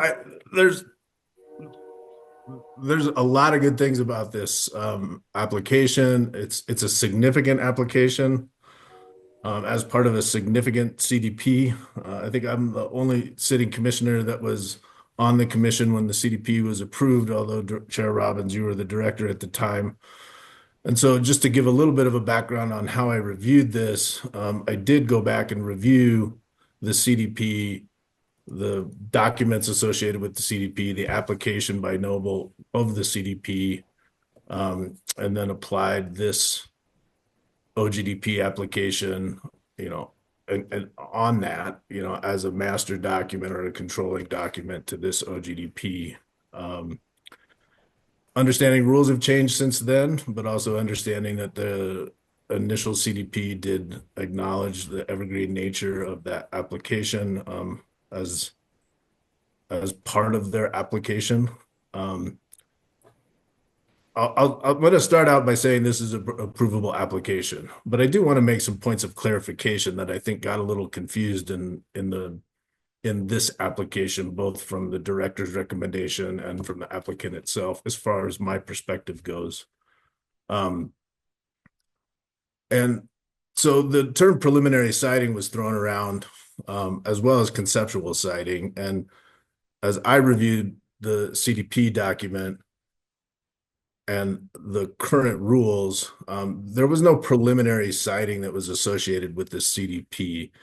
It was conceptual siting. And I think it's just important to note that, because the term preliminary siting has different connotations in the new rules than what the CDP contemplated at the time, which was conceptual siting. And I'll quote that on page 4 of the finding of suitability by the director at the time of the CDP approval, it indicates that, quote, however, it would be imprudent for the COGC staff or the commission to consider or approve specific oil and gas locations in the CDP until the SB 19-181 rulemakings are complete, because consideration of the proposed CDP oil and gas locations require evaluating potential impacts and how to best avoid or mitigate those impacts. It is important that these evaluations be completed once the commission has in place its revised SB 19-181 permitting rules. CDPHE also indicated this in their initial consultation on the CDP, or on the CDP itself, indicating that CDPHE also recommends that the proposed oil and gas locations in the Wells Ranch CDP should be conceptual. Staff agrees with CDPHE that the locations proposed in the CDP should be conceptual and subject to the commission's permitting processes in place at the time of submission and processing of the Form 2 and Form 2As. And so I don't know as it's particularly relevant in, ultimately what my decision is in here, but I do want to clarify from a CDP standpoint that those sites are conceptual and not preliminarily cited. I also would argue that the OGDP does require a community outreach plan and significant community outreach. It was indicated in the director's recommendation that it did not, and so the applicant did not submit it. I looked through the CDP, and on page 36 of Noble's application in the CDP, in a paragraph that was titled Community Outreach Plan, Noble has indicated that the CDP will continue Noble's dedication to protecting the health, safety, and welfare of the community environment as a whole. Throughout the CDP planning and development process, Noble will engage with members of the community, educating them about development plans, partnering with surface owners and surface use agreements, and interacting with mineral and working interest owners. The CDP framework provides a natural conduit to community interaction where Noble can build upon its strong legacy of investing in Colorado communities as a neighbor and a partner in those communities. And so between that and, understanding the proximity of residents here, I appreciate that Noble in their presentation has indicated the community outreach efforts, and I do think that those are good efforts. It would have been good in at least my review to have a community outreach plan so that I could have reviewed those beforehand and just better understood that level of community outreach that the applicant presented. And so that's just my interpretation of that. I do acknowledge that the application is being reviewed. This OGDP application is being reviewed under 604B2 as it is an approved CDP, regardless of whether it was preliminary cited or not. And so a literal interpretation of that rule could be that no community outreach plan is necessary. However, as Noble committed to, in my interpretation in their application for the CDP to community outreach, that's why I would like to see community outreach plans as part of that. I note that CDPHE provided consultation on both the CDP when it was approved, and then again on the Colt 6 OGDP. It was good that most of the COAs that were requested in the CDP did carry through to the consultation that occurred with CDPHE on the Colt 6 OGDP. There was a couple of things that didn't carry through, but CDPHE, I'm sure, reviewed that initial consultation and made determinations of what they thought was appropriate in this one. And, the CDP did indicate in a number of places, the CDP application, the evergreen efforts towards implementing the most current regulatory requirements. That was a big theme in the application and approval of the Wells Ranch CDP. And I do think that carried forward into this application. I appreciate the updated development of the cumulative impacts analysis. That was a significant cumulative impacts analysis, and I thought it was well done. I think it carried forward in the wildlife mitigation plan that was created, which was a very comprehensive wildlife mitigation plan. And so I think that those elements did embrace the most current regulatory requirements. I do hope that the electrification of the drill rigs, particularly on the pads that are closest to RBUs, does get followed through on in this particular application. I do have heartburn about the proximity to some of these RBUs. I acknowledge the community outreach that's happened there. I also acknowledge that we're reviewing this under 604B2, and so 604B4 review or that level of analysis is not required. But the electrification piece and the rationale for the 10 years really was predicated on being able to accomplish this electrification. And so I trust that the applicant is making every effort. I don't have any reason to believe that they're not. But I do hope that does occur in this application. And so with that, I do find that this is an approvable application under the rules, and so would support the application. Thank you, Commissioner Messner, for the initial thoughts. I agree with almost all of the comments that you made. I was the director when this CDP was approved, and appreciate your going through it and sort of acknowledging what it was and what it wasn't, and agree that under 604B2, the proximity issues seem to be addressed. And I also appreciate the fact that it appears there's been constant contact with all of the RBUs that are closest. Also appreciate the electrification component. I don't believe we would get this outside of having a more global look at a development plan, and that's what the comprehensive development plan encouraged way back when, and our comprehensive area plan encourages now. I think the pipelines and the facility that's going to serve to make all these happen also are good components of this, and would look to Commissioner Ackerman on the wildlife, but it appears that's been done pretty well as well with CPW consultations and the timing steps and the indirect and direct compensations. So I'm okay with the application as well. Others with deliberative thoughts? Commissioner Ackerman? Thank you, Mr. Chair. And I also agree with the comments that have been made so far, and appreciate Commissioner Messner's extensive research and discussion of the CDP. I also followed a similar process to his. Because this OGDP does have a significant wildlife component, I did want to make a couple of comments about wildlife. And I do appreciate the extensive consultation with CPW. It was summarized briefly here today, but took place over an extended period of time, and was a relatively complex consultation with CPW involving multiple wildlife plans and multiple issues. I want to note that CPW has approved of the wildlife plans, and they do not have any objections to this moving forward. And there were, and I'll be a bit repetitive here today, but I want to make sure that I get this on the record, that there were 6 primary driving factors for CPW approving an OGDP that had a significant HPH component to it.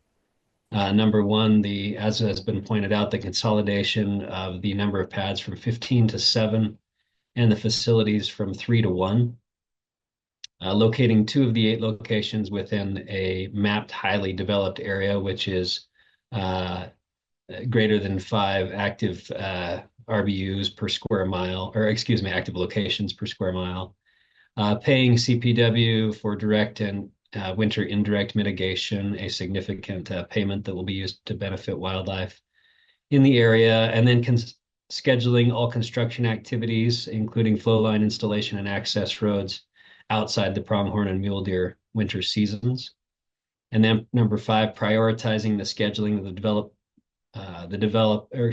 the drilling and completion activities for the northern and more remote ACO 508 and ACO 933 pad locations entirely outside the pronghorn winter season. And then finally, as also was detailed, the installation of full wrap sound walls. I wanted to note from our mission change basis and purpose statement under Rule 1202D, which are the habitats that are listed as high priority that are being treated with this application, and remind us that it reads, the subset of habitats listed in Rule 1202D, while sensitive, are frequently managed by land managers and state wildlife agencies using impact minimization strategies, like co-locating facilities and limiting the density of surface facilities, or implementing surface disturbance caps. Evidence in the administrative record demonstrates that when properly regulated, development can occur within these areas in a manner that is protective of wildlife populations and their habitat. Compensatory mitigation is often utilized to offset unavoidable adverse impacts that occur in these habitats when impact minimization strategies are not successful. I believe that the letter, as well as the intent of the wildlife regulations as permission change has been complied with here. I also wanted to commend and appreciate the update on the comprehensive wildlife plan. Reiterate previous comments that I've made. This is a significant effort and a significant expenditure that I hope will not only continue to examine how existing processes and operations can be performed in a way that increasingly minimizes impacts to wildlife, but one that truly explores avenues for potential meaningful benefits to wildlife. And once again, appreciate this operator's efforts to become part of the conservation community and delving deeper than what's required in our regulations with regard to protection of wildlife.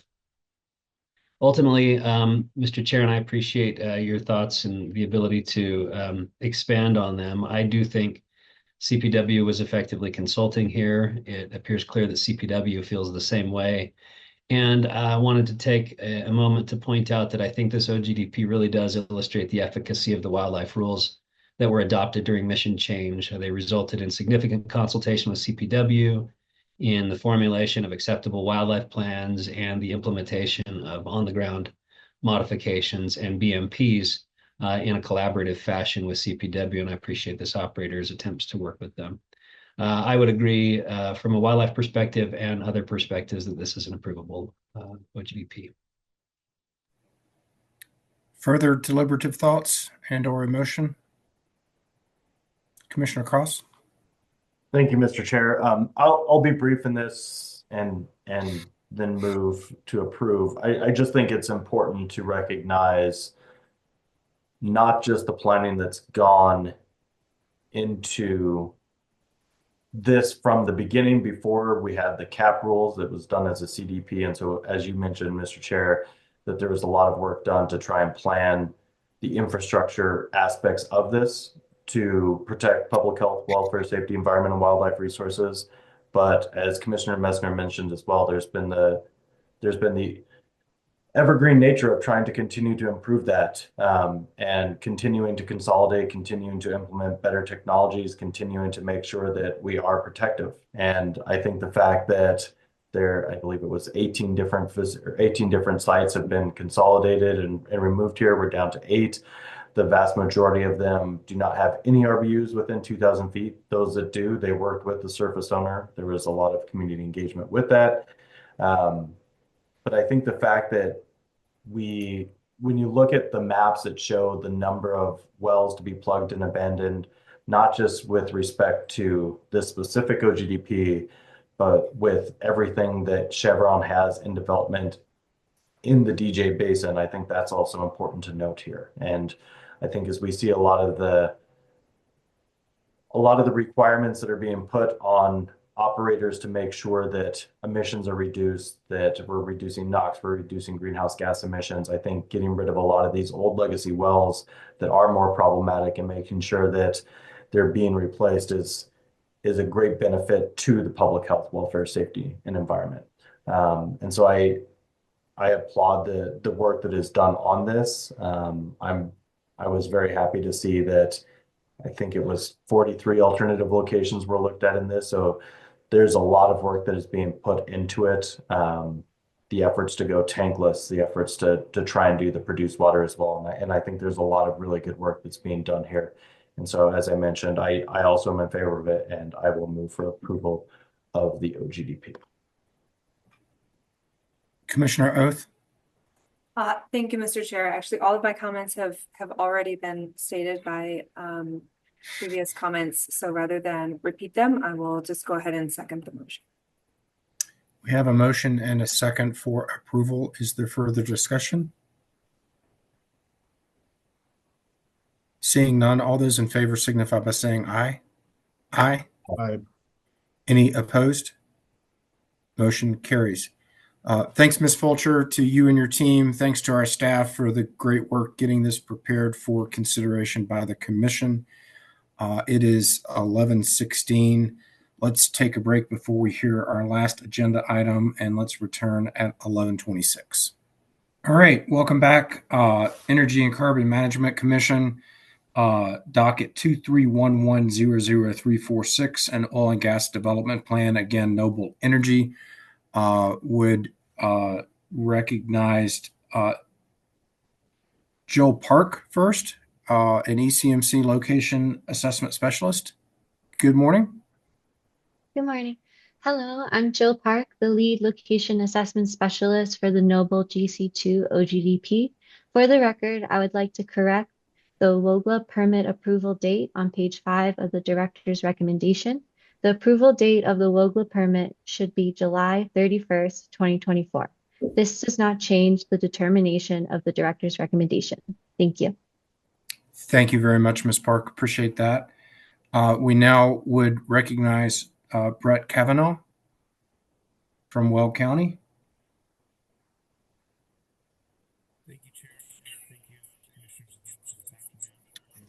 Mr. Kavanaugh, we can barely hear you. Can you hear me better now? Not really. Not sure what's going on. Oh, that's weird. I'm gonna leave and come back in. Is that okay? Yeah. Okay, I'll be right back. There we go. Are you guys able to hear me better? Absolutely. Much better.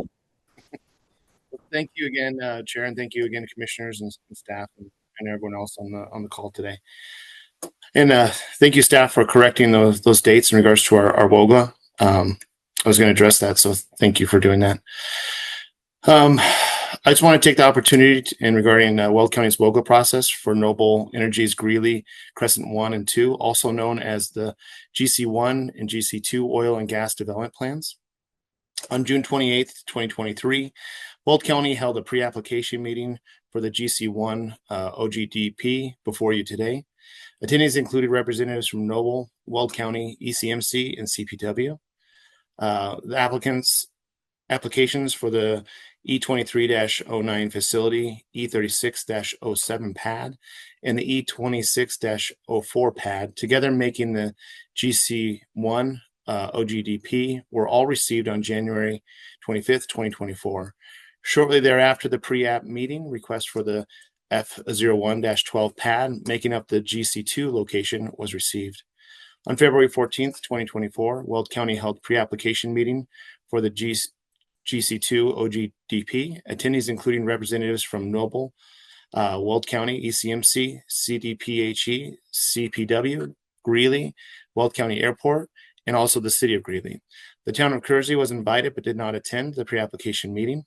As always, meeting notes were provided to all those parties who were invited to the meeting. During the pre-application meeting, Noble was advised that due to the connections between the GC1 and the GC2 OGDPs, Weld County would prefer that the application be processed together and scheduled for a single hearing, very similar to how the two of these are being done today with you today. The 1041 WOGA application for the F01-12 pad, making up the GC2 OGDP, was received April 10th, 2024. Weld County did not receive any public comments or applications for interventions regarding any of these applications. The 1041 WOGA hearing for the 1041 WOGA applications making up the GC1 and the GC2 was held on July 11th, 2024, and all applications were approved by the Weld County hearing officer. The final orders were recorded with Weld County clerk and recorder and published in the Greeley Tribune on July 31st, 2024, creating a vested property right pursuant to Article 68 of Title 24 CRS. 2A comments for all the 4 locations were submitted to the ECMC and were included in Form 2A attached to the director's recommendations. I also do want to note that within the Weld County permitting section, the director's recommendations, there's a few items that were missed. First and foremost, you guys already addressed the date that was corrected. But another one was that the City of Greeley was in attendance at our pre-application meeting, as I stated above, and they were represented by Michael Frank, and they did not provide any comments during that meeting, but were in attendance. Other than that, you guys had covered the other aspects. Weld County agrees with the director's recommendations and supports approval of the Noble Energy's Greeley Crescent 1 and Greeley Crescent 2 OGDPs. And I do appreciate your guys' time today. Thank you, Mr. Kavanaugh. One question, just kind of in general. The last OGDP and this OGDP, the main concerns that are noted by sort of people in the area are traffic and noise and dust, et cetera. Can you talk a little bit about the work that Weld County does? Because that's not really something that we address. That's more of a Weld County issue. Can you just kind of generally talk about the approach that the county takes with regard to addressing traffic concerns for nearby neighbors? No, I appreciate that, Chairman. So, one thing we do specifically with dust mitigation is that's part of our plan to understand the traffic controls. So we evaluate basically what roads they're going to be using from county roads, how they're going to, the amount of truck traffic, everything evaluated with it. So that's part of our pre-application hearing. We have internal groups that actually evaluate it, make sure there's no concerns, work with our public works department to identify if there's going to be impact to our actual roadways themselves. and then make sure that we are identifying any potential dust mitigation or traffic measures. Obviously, we do want to make sure that the traffic is not going by high residential areas and making sure that we are taking the shortest route all at the same time. Great. Thank you for some clarification on that issue, given that that has been of importance to neighbors for a couple of recent OGDPs. Of course, we always want to make sure that safety and working with our communities is top priority. Great. Commissioner Messner has a question for you, so stick around. Thanks, Mr. Kavanaugh. Does Weld County own the Greeley-Weld Airport? We are in if I remember right, and I'd have to double check, so I don't want to misspeak, but I believe that we are in a mutual kind of business relationship with it. So it's not a full, we don't fully own it, but I believe we have a business relationship, as I understand. Okay. I'm wondering if you could talk a little bit about, understanding that this application is in the what you were calling the airport overlay. FAA's got some pretty stringent regulations as far as height of things associated with certain proximity to airport runways. And having experienced that as a Gunnison County commissioner, as Gunnison County does own the airport, they're pretty restrictive. And so I wonder if that was evaluated in the Weld County process as far as the potential height restrictions that may be associated with the site from FAA regulations. No, and that's a great point. I appreciate that, commissioners. So yeah, we did address it with them, and Noble will need to work with the FAA to get all those permits in regards to it. So they are aware of it, and I believe they'll be able to speak more fully in regards to what they've done with the FAA in regards to it. But the height restrictions are obviously something that is always taken in consideration in proximity to it. But a lot of that's, from my experience in projects management, a lot of that's only taken in consideration if the runway itself, or in a sense, the potential emergency runway, is part of that field or where they're actually proposing these sites. Yeah, that's right. I'll ask the applicant as well, but I was just curious from the county standpoint, is that a condition of approval, FAA approval on your? It was not a condition of approval from the best of my knowledge. Okay, thank you. Any further questions for Mr. Kavanaugh? All right, seeing none, appreciate you being with us, Mr. Kavanaugh. As always, appreciate Weld County's perspective as the relevant local government to the application. Thank you. All right, we now will turn to Noble. Ms. Wazelinski, good morning. I suppose we need to swear in the witnesses one more time, so if they could all visualize themselves to create a record, we'll go ahead and get A.G. Mercer up to do that. Thank you very much. And Mr. Chair, I think typically when a witness has already been sworn in the hearing, we just remind them that they remain under oath. So Mr. Keller, Mr. Manning, Ms. Meinrich, and Ms. Svensson and Mr. Rouse, we don't need to swear you in again. I would just remind you that you remain under oath. And I believe Mr. Beavers and Mr. Douglas still need to be sworn. So Mr. Beavers, if you could come off mute, raise your right hand, state your name, and that you swear to tell the truth, please. Tyler Beavers, I swear to tell the truth. Thank you. Mr. Douglas? Brant Douglas, I swear to tell the truth. Thank you. And Mr. Rouse, did I swear you in earlier? Sorry. Mr. Rouse, you are still on mute.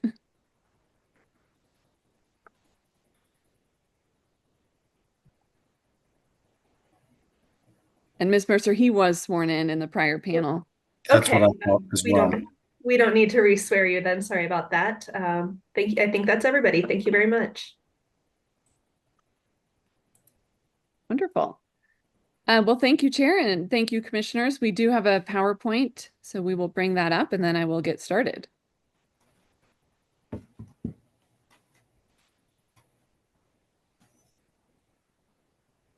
think we just need that in presentation mode if possible.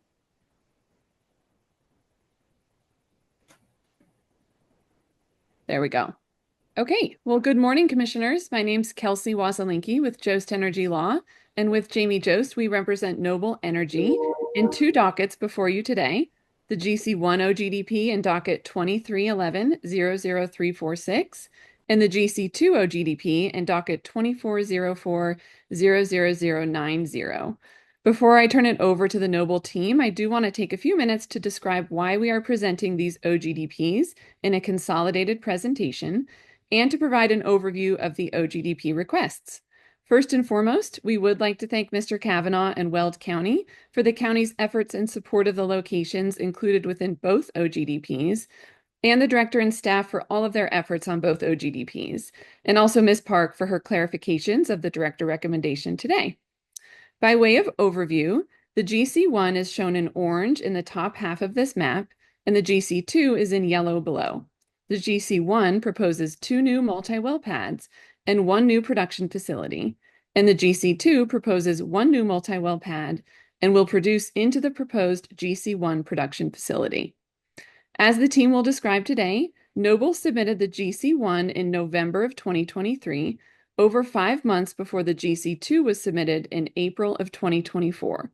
This was largely due to the status of the SUA for the GC2 OGDP. Due to the timing of review of both OGDPs, the GC2 passed completeness about 1 month before the GC1 in July and August of 2024, respectively. Because both OGDPs share a consolidated facility, Noble discussed presenting a consolidated OGDP hearing before the ECMC hearing staff. We believe the hearing of both OGDPs together will help provide the Commission with a more holistic view of the development plans while recognizing that both OGDPs will require a separate vote. Next slide. This slide provides an overview of the GC1 OGDP, which, as I mentioned, is for 2 new well pads and 1 consolidated facility. The E2604 pad is proposed for 23 horizontal wells to develop a proposed 2,400-acre DP318 drilling and spacing unit to the north. The E3607 pad is proposed for 13 horizontal wells to develop a proposed 1,280-acre DP305 drilling and spacing unit to the south. The amended expanded E2309 facility is the expansion of an existing oil and gas location. The existing production area for the Reliance E23661HN pad, including the 6 existing wells and associated equipment, are included within the proposed E2309 facility Form 2A, but the 6 wells are not subject to the proposed GC1 OGDP. An important component of Noble's planning for both OGDPs considered opportunities to consolidate with existing locations and to reclaim existing disturbance. To mitigate potential impacts and footprint, Noble proposes to expand the Reliance E23661HN pad location for the consolidated E2309 facility, and Noble will plug and reclaim the Reliance facility, which is near the Darling Reservoir, in association with the GC1 OGDP. The team today will further discuss the consolidation and reclamation opportunities in the presentation today. This slide provides an overview of the GC2 OGDP, which is for 1 new well pad, which will produce into the GC1 consolidated facility. The F0112 pad is proposed for 22 horizontal wells to develop the approximate 1,718-acre DP304 drilling and spacing unit. It's important to acknowledge the legal standard of review for each location. Within the GC1, both the E2604 pad and the E3607 pad fall under Rule 604B1, as there are RBUs within 2,000 feet of each location that have all signed informed consent. Specifically, there are 4 RBUs within 2,000 feet of the E2604 pad, with all owners and tenants providing informed consent. And there are 2 RBUs within 2,000 feet of the E3607 pad, with all owners and tenants providing informed consent. As recognized in the CDPHE consultation, the E3607 location is within a DIC and a CIC, and Noble will discuss its outreach to these owners and protective BMPs in the presentation today. The review of the consolidated E2309 facility is under Rule 604B4, as there are 3 RBUs within 2,000 feet of the amended expanded location, and while all 3 RBU owners provided informed consent, 1 RBU tenant did not want to provide informed consent but is not opposed to the development. Noble will describe how this location meets the substantially equivalent protection requirements in the presentation today.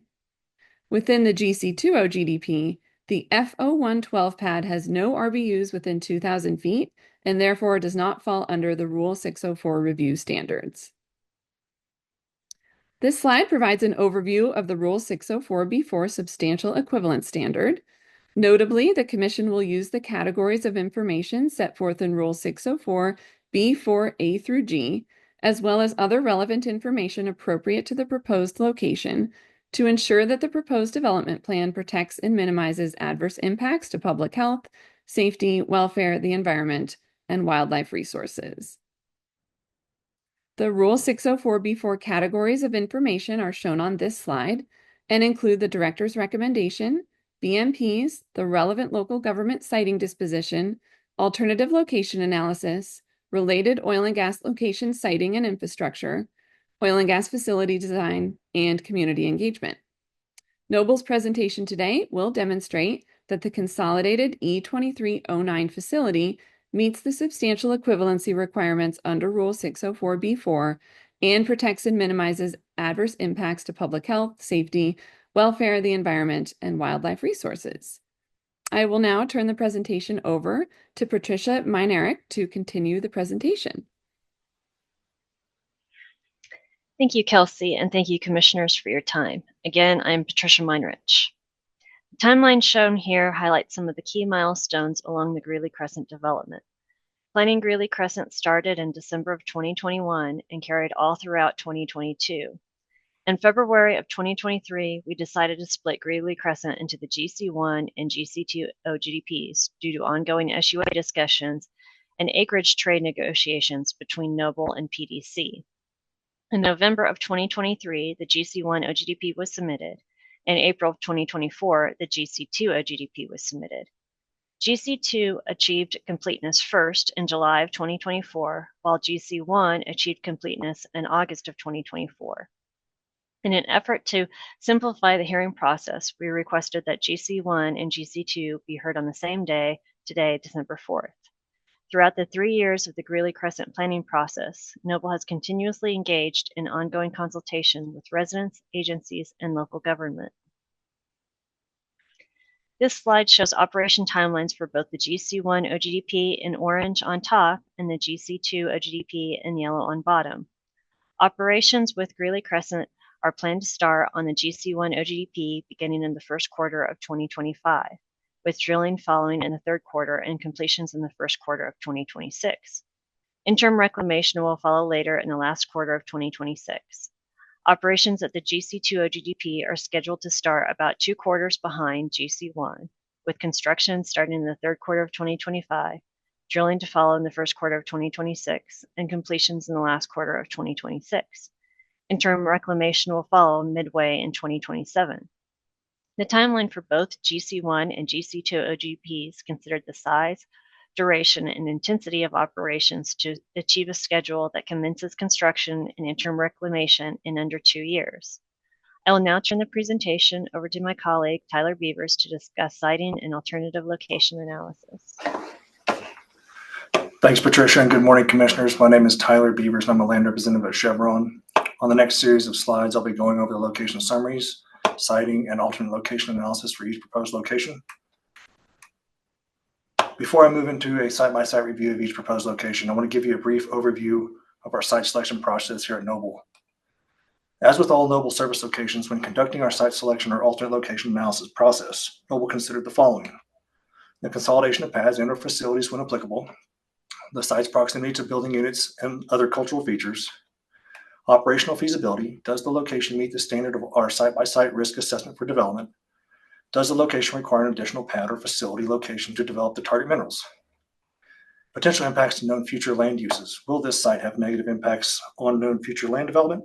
How can we minimize impacts to long-term farming operations? Environmental concerns. Are these locations within high priority habitat? Is there a way to avoid such habitats, if any? Access to location. Can Noble construct or utilize an existing access that is safe with minimal impacts not only to the service owner but the surrounding community as well? Service owner negotiations. Noble strives to partner with our landowners or stakeholders, and these proposed locations must not only work for Noble but work for the service owner as well. And geology. Do the subsurface structure formations complement the surface location and allow for the safe, effective, and efficient development of the target hydrocarbons? These are just some of the many factors Noble examines when selecting both its proposed sites as well as those sites it uses when conducting its alternate location analysis. In the upcoming site summary slides, each of the locations share the following similarities. Surface use agreements have been secured for all 4 locations. 1041 well goes have been approved through the review of Weld County Oil and Gas Department. All locations are sited out over 1 mile away from any school, child care center, designated outdoor activity areas, public or surface water supply areas, as well as being outside of high priority habitat zones. All the proposed pad locations will produce to the centralized E2309 facility. Aside from the similarities previously mentioned, the notable changes for the E2604 pad location summary are the following. This location will consist of 23 new wells from a single surface location. There are 4 RBUs within 2,000 feet of the working pad surface. Noble has obtained 4 informed consents from the RBUs surrounding the proposed location. Here's an aerial overview of the E2604 location in relation to the previously mentioned cultural features. As you can see, there are 4 RBUs within 2,000 feet of the working pad surface. Also note the pad's proximity to the neighboring oil and gas infrastructure immediately to the west of the proposed location. Here's some drone imagery showing our proposed location and its relation to the neighboring infrastructure. As you can see from the imagery, this proposed pad is sited immediately adjacent to the Lucerne NGL crude station. Next is the E3607 pad location summary. The only notable changes here are that this location will consist of 13 new wells from a single surface location. There are 2 RBUs within 2,000 feet of the working pad surface. Noble has obtained 4 informed consents from the RBUs surrounding the proposed location, 2 from the RBU owners, and 2 from the tenants that occupy the RBUs in question. Here's an aerial overview of the E3607 in relation to the previously discussed cultural features. As you can see, there are 2 RBUs within 2,000 feet of the working pad surface. Also note the pad's proximity to the neighboring oil and gas infrastructure immediately to the east of the proposed location. Here's some more drone imagery showing our proposed location and its relation to neighboring infrastructure. As you can see from the imagery, this location is immediately adjacent to the DCP LibSat compressor station. Also, you'll see that this location is within proximity to a large feedlot operation. Next is the E2309 facility location summary. The only notable changes here are that this will be an amended and expanded location that will remove a legacy high volume storage tank battery to a new modern tankless design. This location will serve as the sole production facility for the entire development area. There are 3 RBUs within 2,000 feet of the working pad surface. Noble was able to obtain 2 informed consents from the RBUs surrounding the proposed location. A tenant who occupies one of the RBUs declined to sign the informed consent. However, he is unopposed to the facility location. Here's an aerial overview of the E2309 facility in relation to the previously discussed cultural features. As you can see, there are 3 RBUs within 2,000 feet of the working pad surface. Again, some more drone imagery showing our proposed location and its relation to the neighboring Darling Reservoir. You can see the existing legacy high volume storage tank battery that will be dismantled and removed as part of the new facility construction. Next is the FO112 pad location summary. The only notable changes here are that this location will consist of 22 new wells from a single service location. There are no RBUs within 2,000 feet of the working pad surface. Here's an aerial overview of the FO112 pad in relation to the previously discussed cultural features. As you can see, there are no RBUs within 2,000 feet of the working pad surface.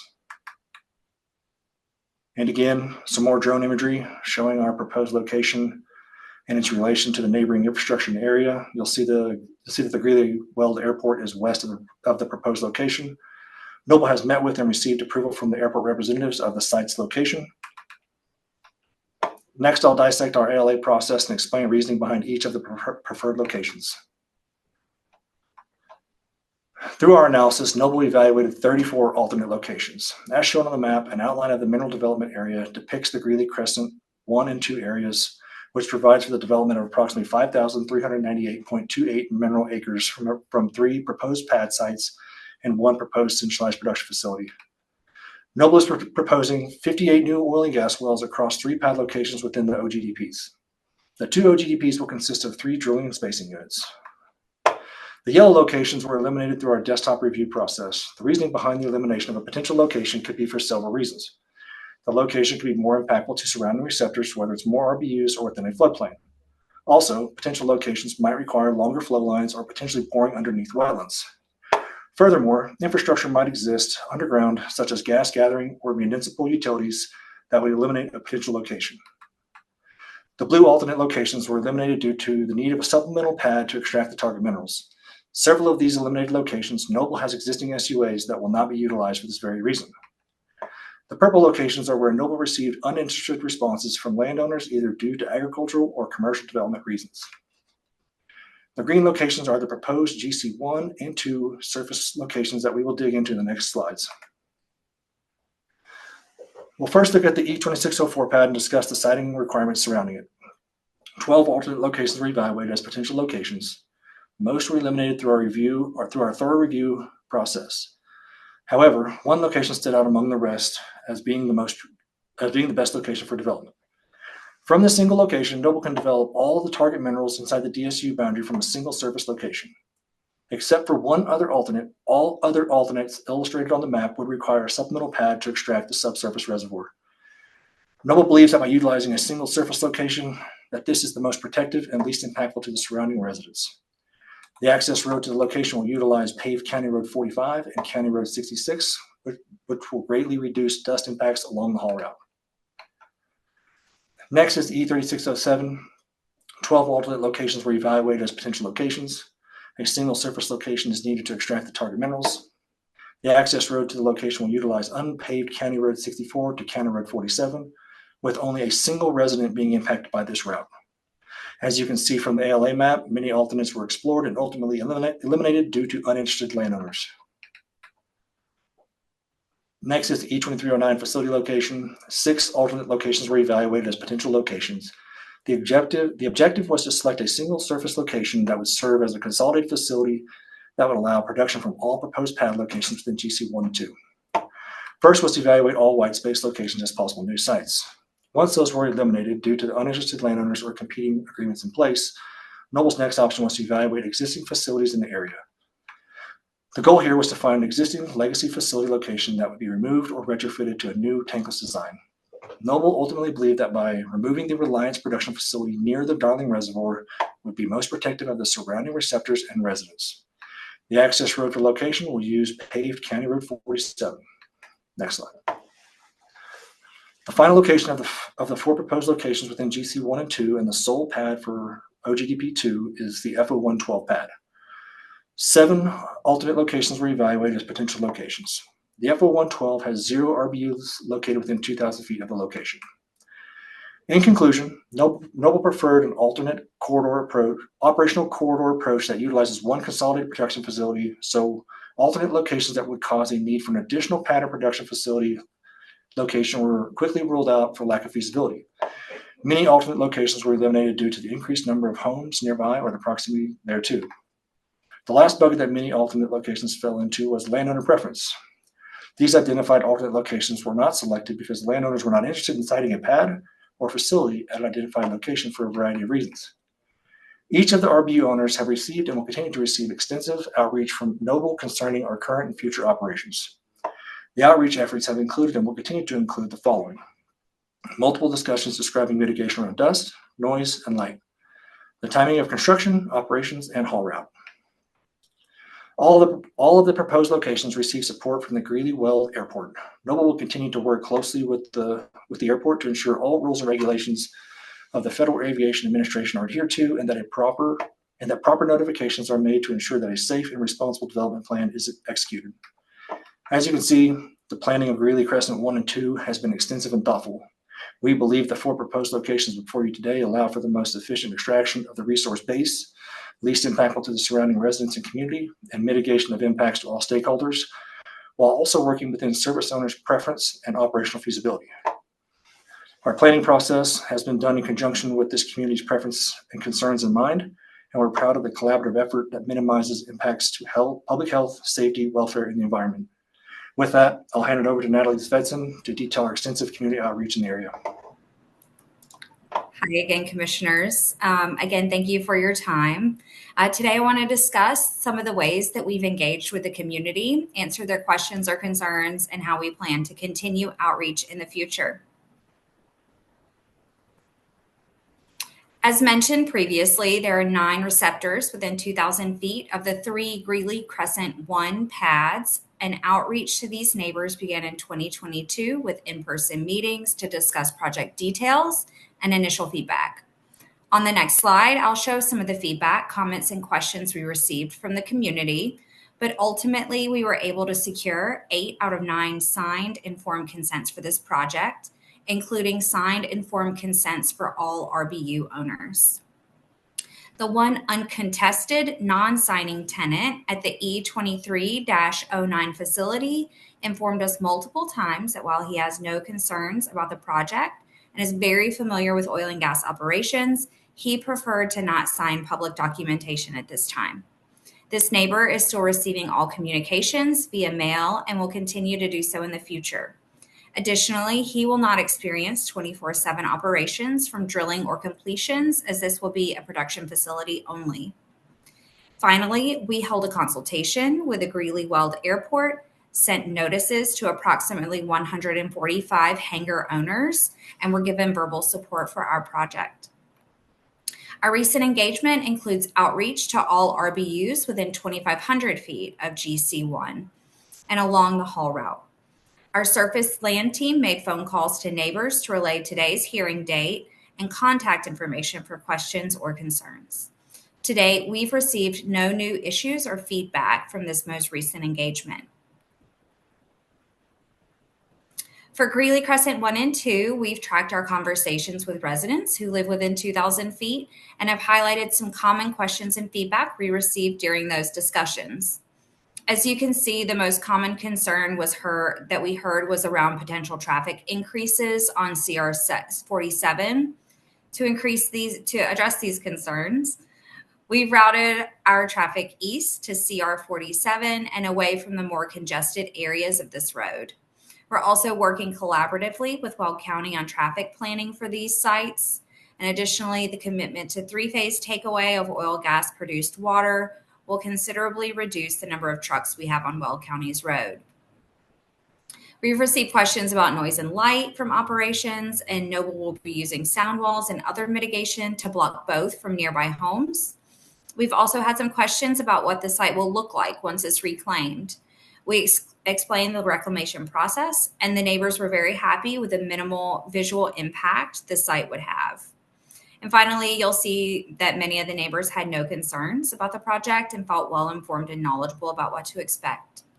We're continuing to work closely with these stakeholders to ensure that they're fully aware of our timelines. We're proud to have established open lines of communication with residents within and adjacent to Greeley Crescent 1 and 2, and we understand that our efforts should not stop today. Noble plans to continue engaging our stakeholders through the following efforts: maintaining a 24/7 non-emergency community call line, an activity notice prior to each phase of operations, customized and mailed to residents within 2,000 feet of all proposed locations, and holding any meetings requested by residents, local governments, or fire departments. With that, I'll hand it over to Patricia Meinrich to dive into how Noble is avoiding, minimizing, and mitigating our potential impacts. Thank you, Natalie.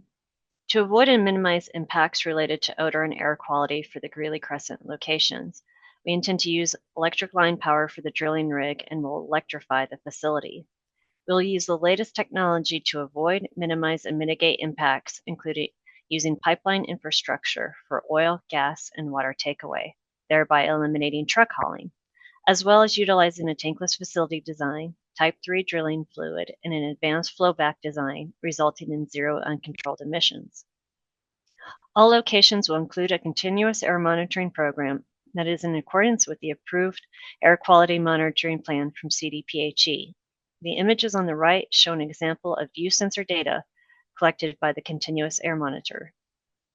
To avoid and minimize impacts from light and noise, well pad locations will feature sound walls during pre-production activities. Lighting will be directed inward and downward, no permanent lighting on well pads, and sound impact analysis will be conducted to produce sound models. A quiet frac fleet will also be utilized to minimize noise impacts. To avoid and minimize impacts to water and land, the Greeley Crescent locations will incorporate a tankless facility, SCADA equipment for a rapid shutdown, segregated and stockpiled topsoil retained for reseeding, and erosion and sedimentation controls. On this slide, I also wanted to highlight an additional measure that we are undertaking to minimize our impacts to water and land. As Tyler mentioned during his siting discussion, the Reliance E23-66-1 HN facility, pictured here, is an existing legacy facility that will be plugged and reclaimed as part of the Greeley Crescent development. As you can see, the existing Reliance location is very close to a water feature, the Darling Reservoir. Our proposed E2309 facility will provide a greater separation from the water feature and also will be tankless in comparison to the 17 tanks that are currently on the Reliance location. To summarize our efforts to avoid impacts from Greeley Crescent, we are outside of 2,000 feet from schools, child care centers, and HOBUs. We will eliminate emission sources due to our tankless design and pipeline takeaway, and we've avoided siting the facility within 2,000 feet of RBUs and DICs and CICs. Our minimization efforts include the installation of sound walls on drill pads for drilling and completion activities, the use of a quiet frac fleet and Group 3 drilling mud. We will electrify the centralized production facility, utilize an electric drill rig where feasible, conduct regular inspections and monitoring, use switches, timers, and motion sensors. We will also have remote shut-in capabilities. Our mitigation efforts, we will plug and reclaim 41 legacy wells, remove and reclaim 17 facility locations. And since we avoided siting locations within HPH, there are no direct or indirect wildlife mitigation fees associated with the Greeley Crescent developments. Next slide, thank you. Noble's efforts to avoid, minimize, and mitigate impacts with the application of the previously mentioned BMPs aligns with our CDPHE consultations for Greeley Crescent. On October 2nd, 2024, Noble went with CDPHE and ECMC for the GC1 consultation. It is important to note that although there are 2 RBUs within 2,000 feet of the E3607 pad in a CIC, both of these RBUs signed informed consents. Although the E3607 pad is within a CIC, Noble has planned its locations on the opposite side of where the census block group population is concentrated to minimize and avoid impacts. As the GC2 OGDP achieved completeness prior to GC1, the CDPHE consultation for GC2 was held earlier on July 25th, 2024.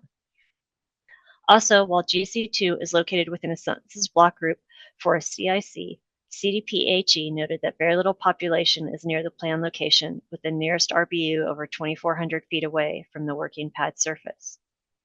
Pursuant to the CDPHE consultations, Noble agreed with the CDPHE listed BMPs that includes ozone mitigations on forecasted high ozone days. These mitigations include minimizing vehicle idling, reducing truck traffic, and postponing vehicle refueling. CDPHE viewed Noble's best management practices for the GC1 and GC2 locations as appropriate to protect public health, safety, welfare, environment, and wildlife.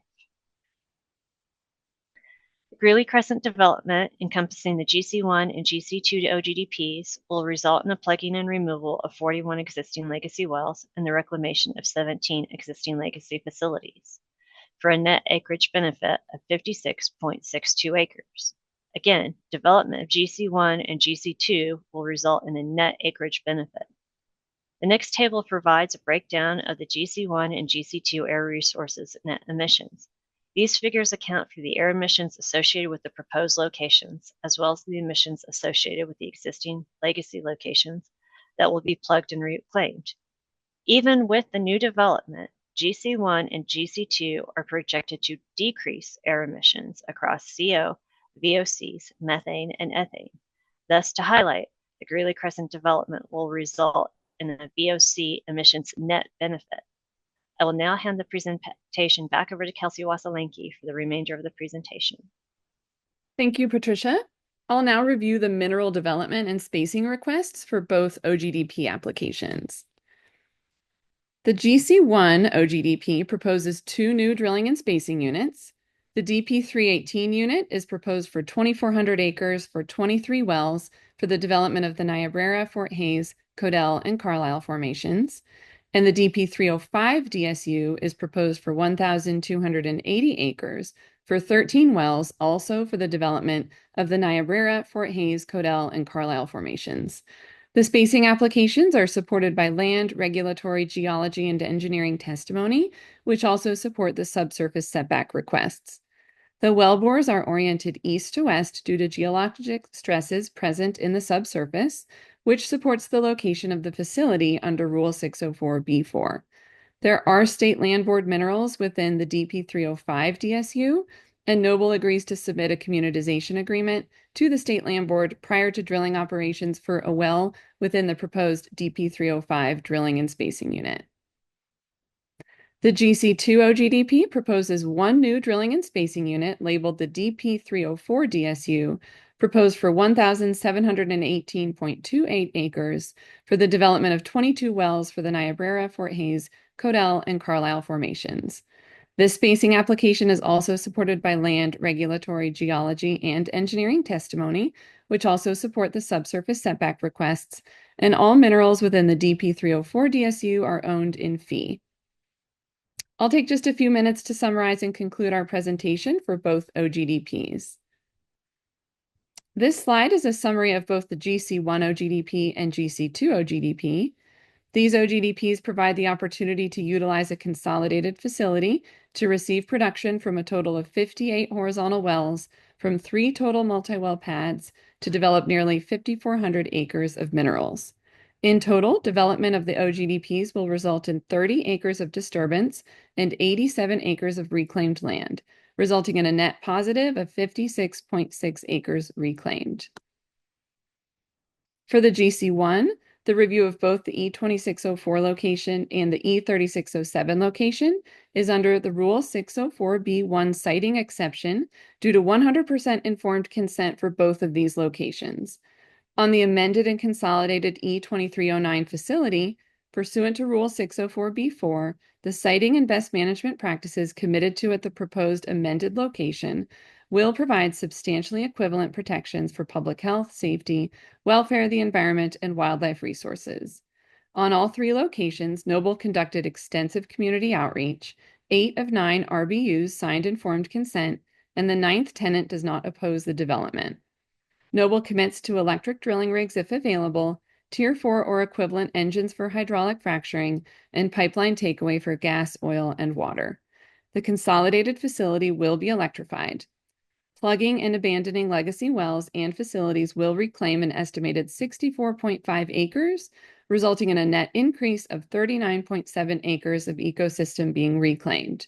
There was 1 supportive public comment submitted, and no petitions for the OGDP were filed. The director recommendation determined this OGDP complies with the Commission's rules and recommends approval. And finally, Noble agrees to the COA contained within the director recommendation to obtain an approved Form 4 sundry with an updated noise mitigation plan that includes the ambient noise monitoring results prior to the commencement of new construction. For the GC2 OGDP, there are no RBUs within 2,000 feet of the proposed location, and the siting and best management practices committed to at the Form 2A will avoid, minimize, and mitigate potential adverse impacts to public health, safety, welfare, the environment, and wildlife resources. As with the GC1 OGDP, Noble commits to utilizing an electric drilling rig if available, Tier 4 or equivalent engines for hydraulic fracturing, and pipeline takeaway for gas, oil, and water. Plugging and abandoning legacy wells and facilities will reclaim an estimated 22.5 acres, resulting in a net increase of 16.92 acres of ecosystem being reclaimed. No public comments were submitted on the Form 2A, and no petitions for the OGDP were filed. The director recommendation determined this OGDP complies with the Commission's rules and recommends approval. And finally, as with the GC1 OGDP, Noble agrees to the same COA language regarding submittal of ambient noise monitoring results prior to the commencement of new construction. This slide shows the relief requested for the GC1 OGDP, and we respectfully request approval of the GC1 OGDP. And finally, this slide shows the relief requested for the GC2 OGDP. We really appreciate your time today, and we respectfully request approval of the GC2 OGDP. And this does now conclude our consolidated presentation. We have a team of subject matter experts here on the hearing. We can take our PowerPoint down and have all panelists come on camera, and we are now open for your questions. Okay, thank you very much. We've got two applications before us, commissioners. It might make sense to see if we have questions on the first application. That's 231100346 or the GC1. We could also just go ahead and run into questions on both. Commissioner Oath? Thanks, Mr. Chair. I do have one area of questions on GC1.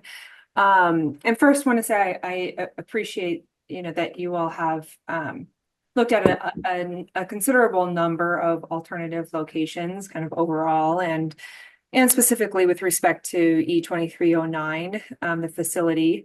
And appreciate the points you made in your presentation here about the existing facility just to the west of the proposed location of the new facility in terms of being able to decommission that and remove the tanks and its proximity to the reservoir.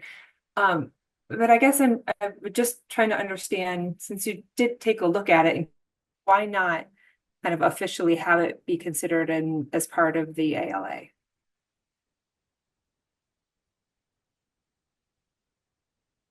And Commissioner Oath, just for clarity, are you referring to the Reliance facility as a consideration for the ALA?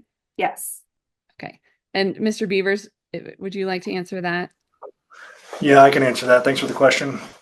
The reason why that wasn't considered, there were some leasehold issues for some of the wells in that area, and due to some of the shut-in clauses that were tied to those leases, we weren't going to be able to shut that facility in and build the facility right on top of that existing Reliance. So there's where the need for the removal to relocate it to the east was necessary. I think I could also add some color to that, the new facility will be more distant from the reservoir and removes tank batteries near the reservoir, which is a significant beneficial impact, I think, in our estimation. Yeah, I appreciate those. Those are some of the factors. That's kind of why I was wondering why it wasn't kind of laid out officially, with kind of all of the pros and cons. And so, Mr. Beavers, I'm not sure if I completely followed. Could you explain that again? Yeah. So in order to fully dismantle the tank battery, they would have to shut in wells that hold current leases there. And that shut-in duration would lapse by the time we would construct the new facility, which you get into the issues of lease loss on existing horizontals in the area. So that's why we decided to relocate it and build the new facility while the old wells are still producing to the Reliance. And once those new wells once the old wells are tied into the new tank battery, we'll be able to dismantle the existing legacy battery. So you don't run into any sort of lease loss issues there with the shut-in clauses that are already in place. I see. Okay, thanks. Yeah. Other questions from commissioners?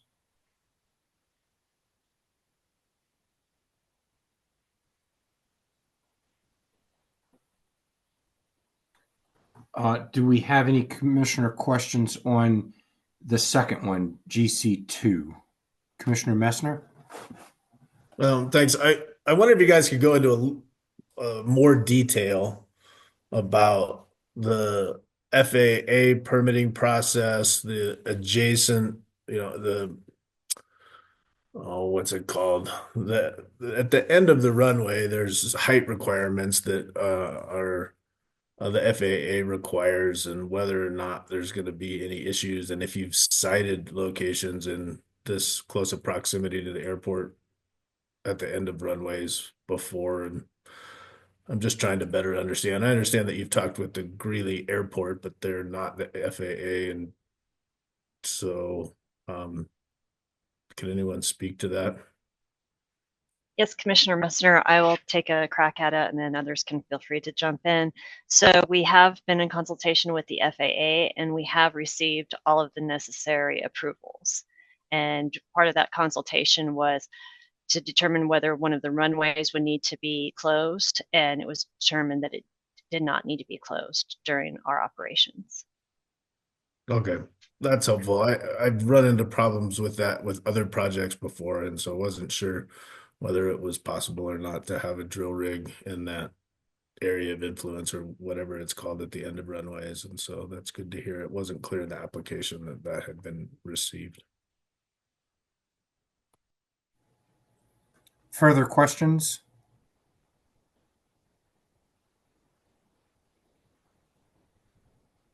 Seeing no further questions, I believe we move to deliberations on GC1, docket 231100346.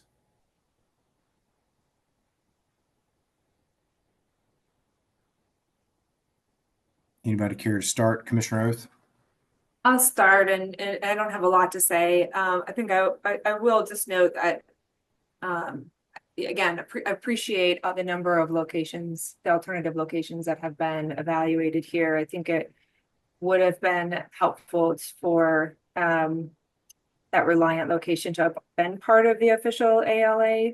That said, appreciate the testimony here today about some of the factors involved, and ultimately them would be in support of this application. Others with deliberative thoughts? Commissioner Cross?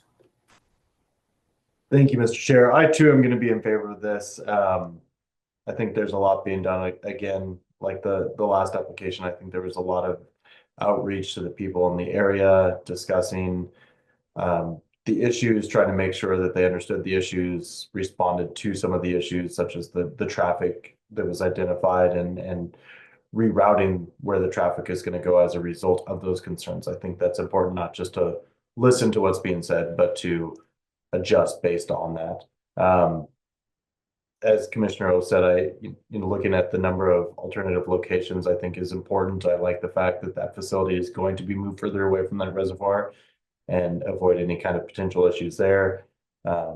Again, 41 wells being P&A'd and 17 facilities being closed down, I think is an important factor as well, to make sure that we get those new tankless facilities in with three-phase takeaway. And I think that's all very good for public health, safety, welfare, environment. So I'm in favor of it, and I will move to approve with the conditions of approval that were agreed to by the operator. We have a motion. I'm comfortable seconding that motion. I appreciate the comments from my fellow commissioners, and I agree with them. Motion and a second. Further discussion. Commissioner Messner? Thank you. I do have just a couple of deliberative comments here. I will be voting in support of this application. I do want to note that, I did review the application as it applies to 604B4.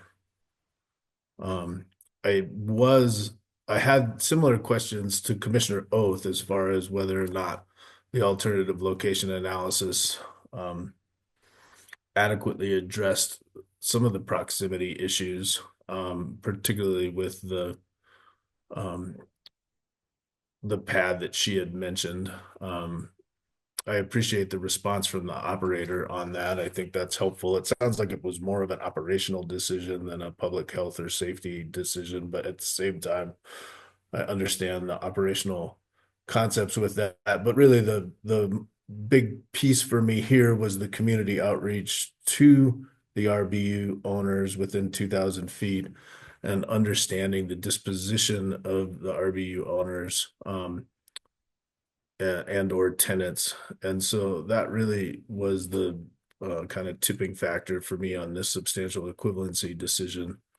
And so again, with this one, because of proximity to residents, even whether or not they've signed informed consent or not, I think it's important that while there's a try to do electric drill rigs, would love to see that actually occur as we're dealing with a number of different RBUs within 2,000 feet in these locations. And so I do hope that this operator follows through with that goal of obtaining electric drill rigs. But I do appreciate, as Commissioner Cross indicated, a lot of good things that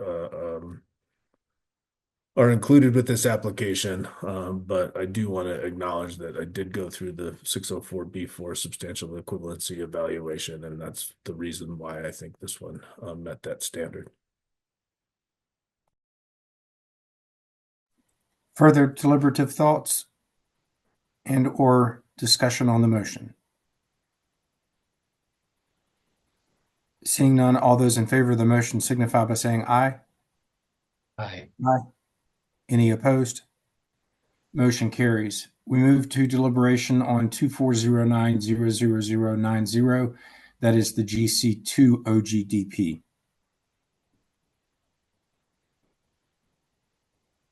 Commissioner Cross?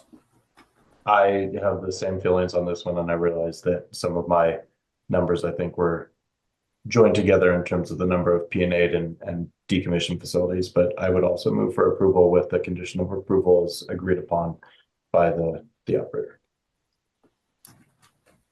I would second that. I would note that I love the fact that this one's next to the airport, because I think these are compatible uses, and glad to hear that it was not going to be a problem, that it was in proximity to it. And so I'm in support of this one. We have a motion and a second. Is there further discussion on the motion? Seeing none, all those in favor of the motion signify by saying aye. Aye. Aye. Any opposed? That motion also carries. Thank you very much, Ms. Wazelinski. Thanks to staff for their great work getting these matters to us. Commissioners, I believe that ends the business for the day. I would move to adjourn and would note for everyone that we are reconvening tomorrow morning at 9 a.m. on the Class 6 rulemaking. Do we have a second? Second. Motion and a second to adjourn. All those in favor signify by saying aye. Aye. All right, commissioners, we are adjourned. We'll see each other tomorrow morning at 9 a.m. for the Class 6 rulemaking.